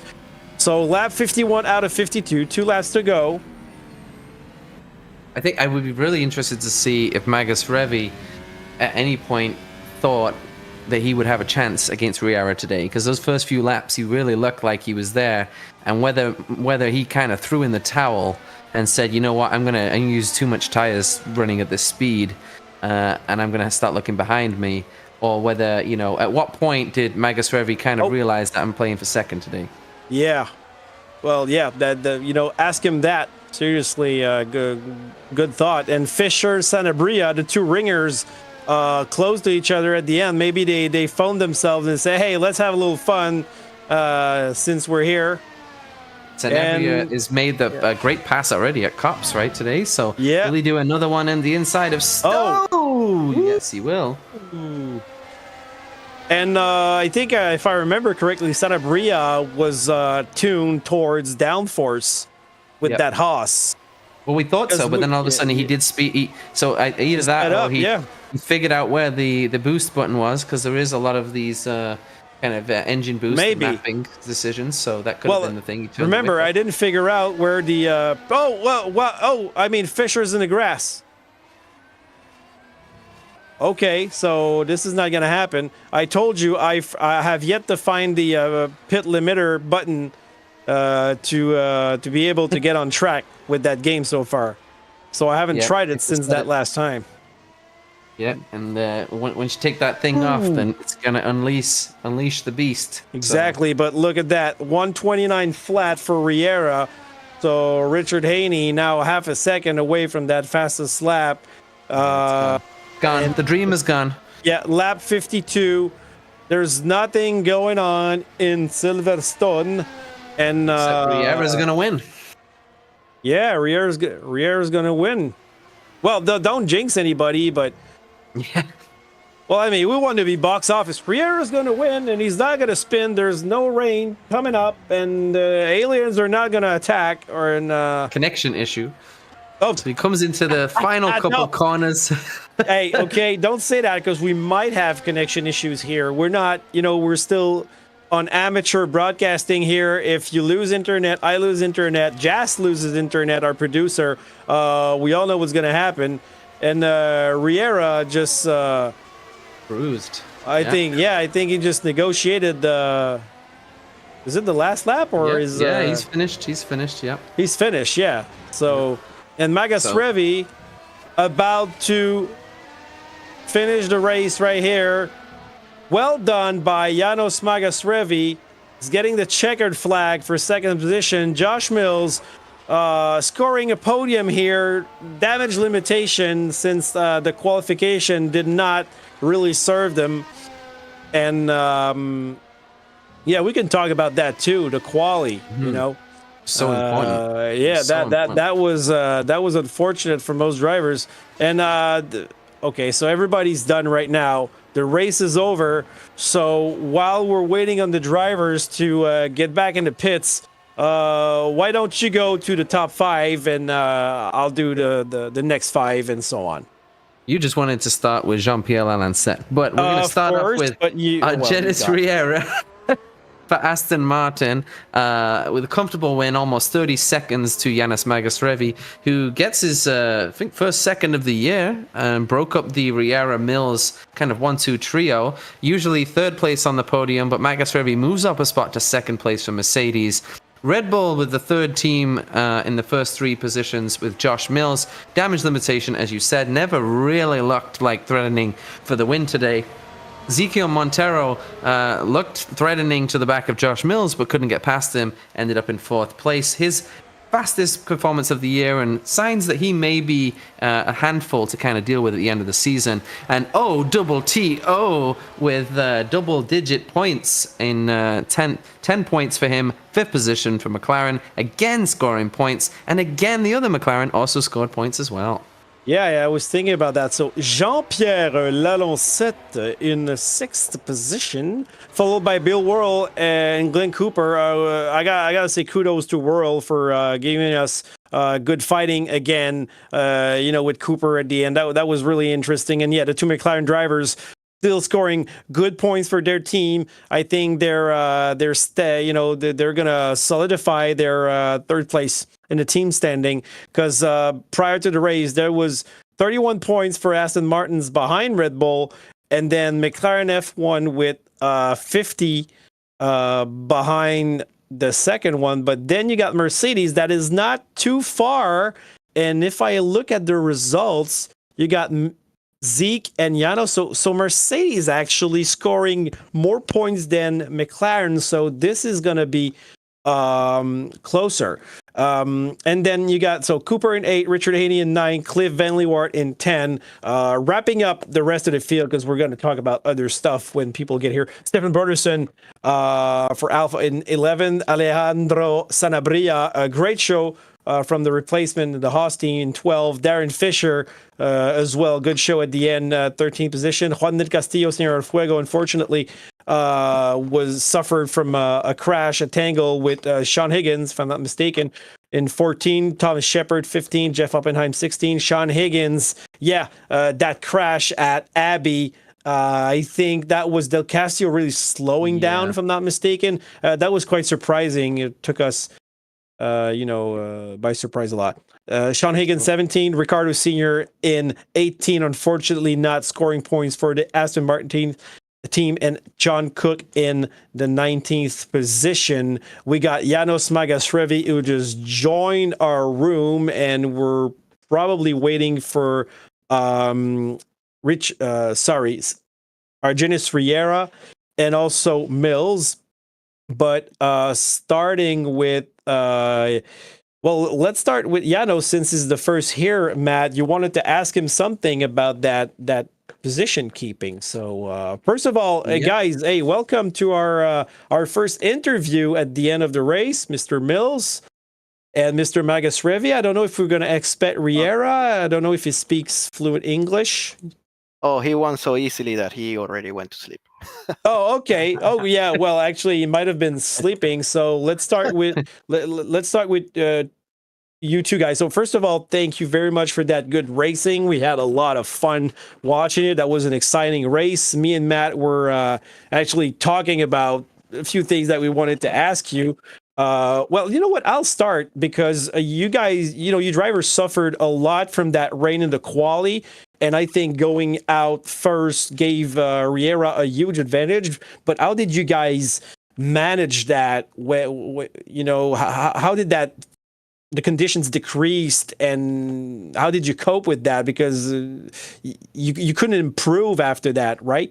Well, the issue was we were not expecting the rain to come that early, so obviously getting out first was a huge advantage.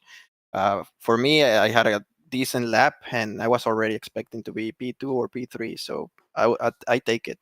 But after the first lap, I mean, things got really wet, and it wasn't going to improve since then. And Josh, what is it like when you know that you can't improve and you know that you want to start higher up on the grid, but no matter how hard you try, which we saw you try, the conditions just weren't there to improve on the first lap that you did? Oh, it's a hopeless feeling. I was out there just hoping the track would dry with, 5 minutes left. I'd put enough fuel in it to keep running around, hoping that the track would dry out that last minute or so, but it never did. But yeah, I thought I had a decent lap, and in some of the slow corners I ran wide, lost the time there, so I think that's why I ended up P4 or 5 at the start there. I mean, those conditions are tough. It's like, At least you kept it clean though at turn one, because we saw there was a big collision. We've seen a lot of collisions in the past at Silverstone at turn one, and luckily the collision was further down.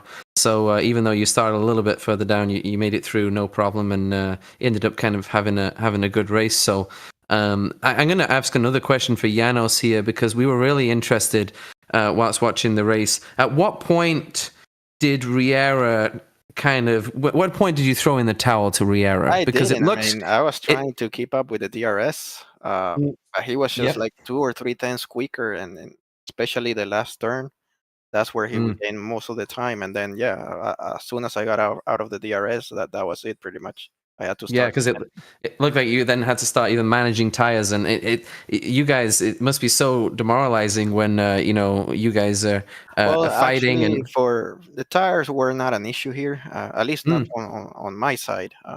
I kept pushing the entire race. I think the tricky part was the ERS, the battery management was really tricky. Is that where we saw drivers super, going so fast and slow? Like we saw, yeah. super hard to recharge the battery for sure. I mean, I Just was not enough braking zones. Yeah, not enough braking zones and too many long straights to try and defend from the guy behind sense. with the DRS. So yeah, and, We really saw you.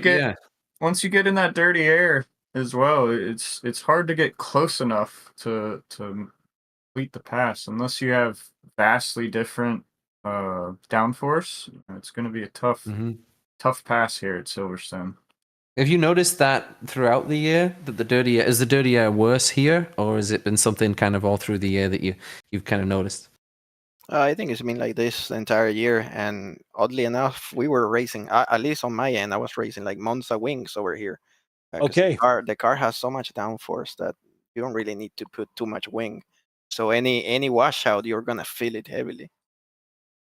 Yeah, we saw a lot of cars with different downforce specs, especially the Haas car from Sanabria, I think, the replacement. There was a three-way battle at the rear. You guys gonna enjoy it when you watch the race back.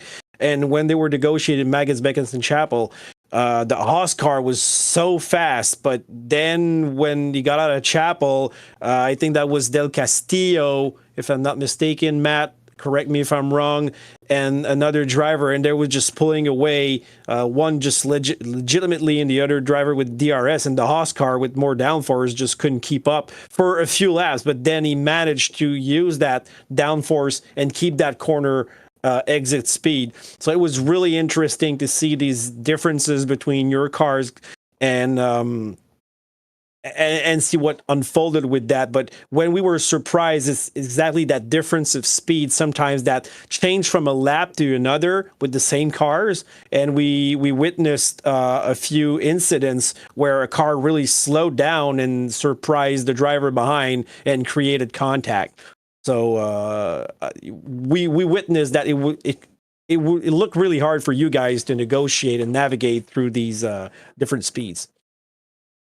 Yeah, it was all about the battery management. I could tell. I think Josh, you were saving towards the end because you all of a sudden dropped like 2 seconds. I was kind of expecting you to save and pull on the full on attack on the last Yeah. laps, but I did the same thing. So You know what I was actually doing? I was contemplating stopping again for soft tires, and I was looking at but the you were gap. gonna lose So it. I was Oh, I was okay. a little distracted for a couple turns, and that's where I lost the time. We And then were I- saying that Montero actually should have been the one to do that because we didn't think he was ever going to get past you, Josh, and we thought he wasn't really going to have any issue in overtaking Otto Acosta again. So we thought it was worth the gamble for him to do, but he didn't. He didn't take the chance, which I guess in the end kind of worked out for you. So you seem to have as much struggle passing him as he had passing you in the end. So it was interesting to see Montero's pace pretty good though. Do you guys think that he's going to be able to kind of keep up with the front group for the rest of the year? Well, he's putting pressure on Cardoso. Let me tell you, Yeah. he's substitute driver, but yeah, he's doing really good now.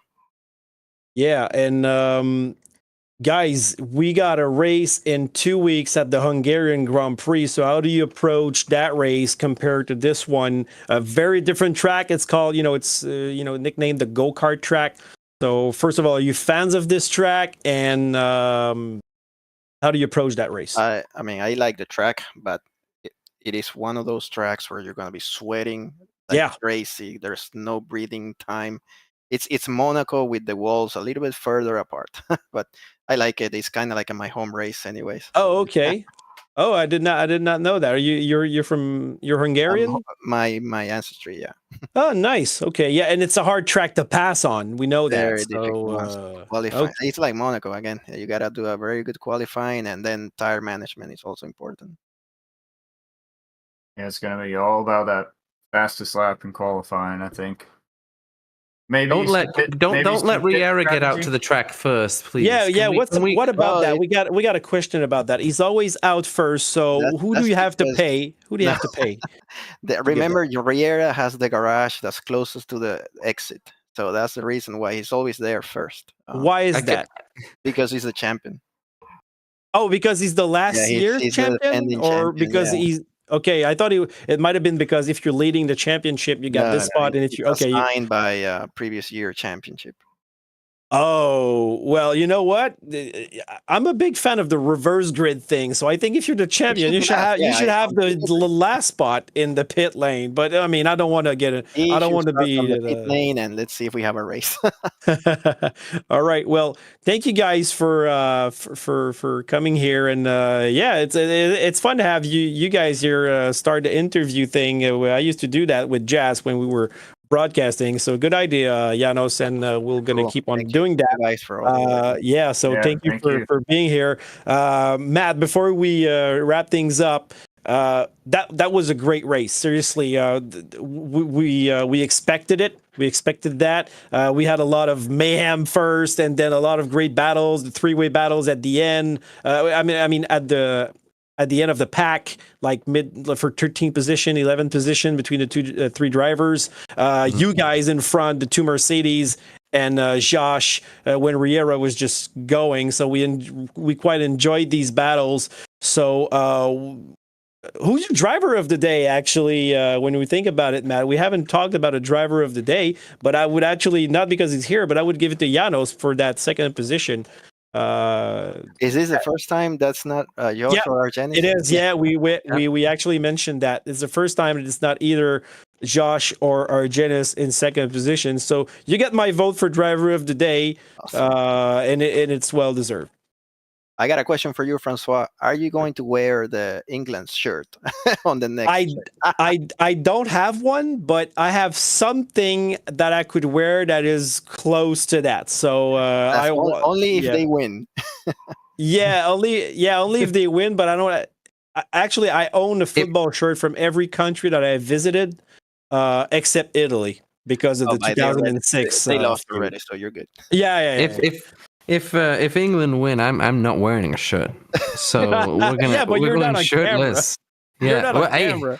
hey, we can be, but we just have to. It's going to have to change the YouTube, rating of the channel. So Yeah. that's it would definitely be interesting. But I don't know if that's going to happen. My driver of the day, I'm going to give it to Bill Worrell just because he didn't do anything wrong all day. He had some good, exciting moments in P7, and I think reality is he still beat Glenn Cooper. Overtook Cooper with a great pass, and again we saw that Ferrari kind of hanging around and being a general nuisance. So just good fun overall for us to kind of watch. And I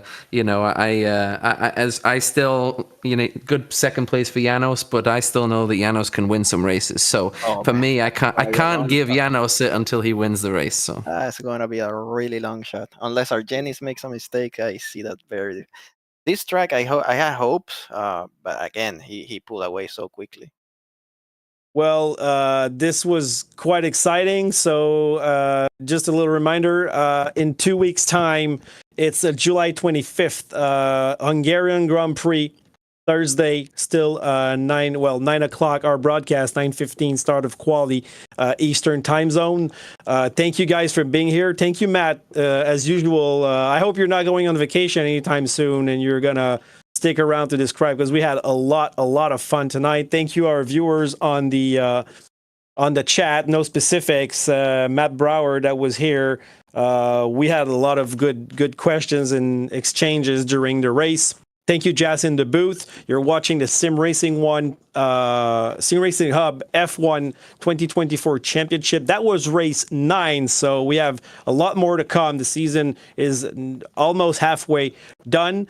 I'll let you guys go to sleep because it's Thursday. It's a bit late. I hope you enjoyed that race, and don't forget to like and subscribe, and tell your friends to come watch it, just to cheer for our drivers, because this is a good show. This is the best sim racing show that you can have. So before we leave, Matt, any last word? It's coming home. Yeah. Good luck for the soccer championship, and good night, everyone, and see you soon.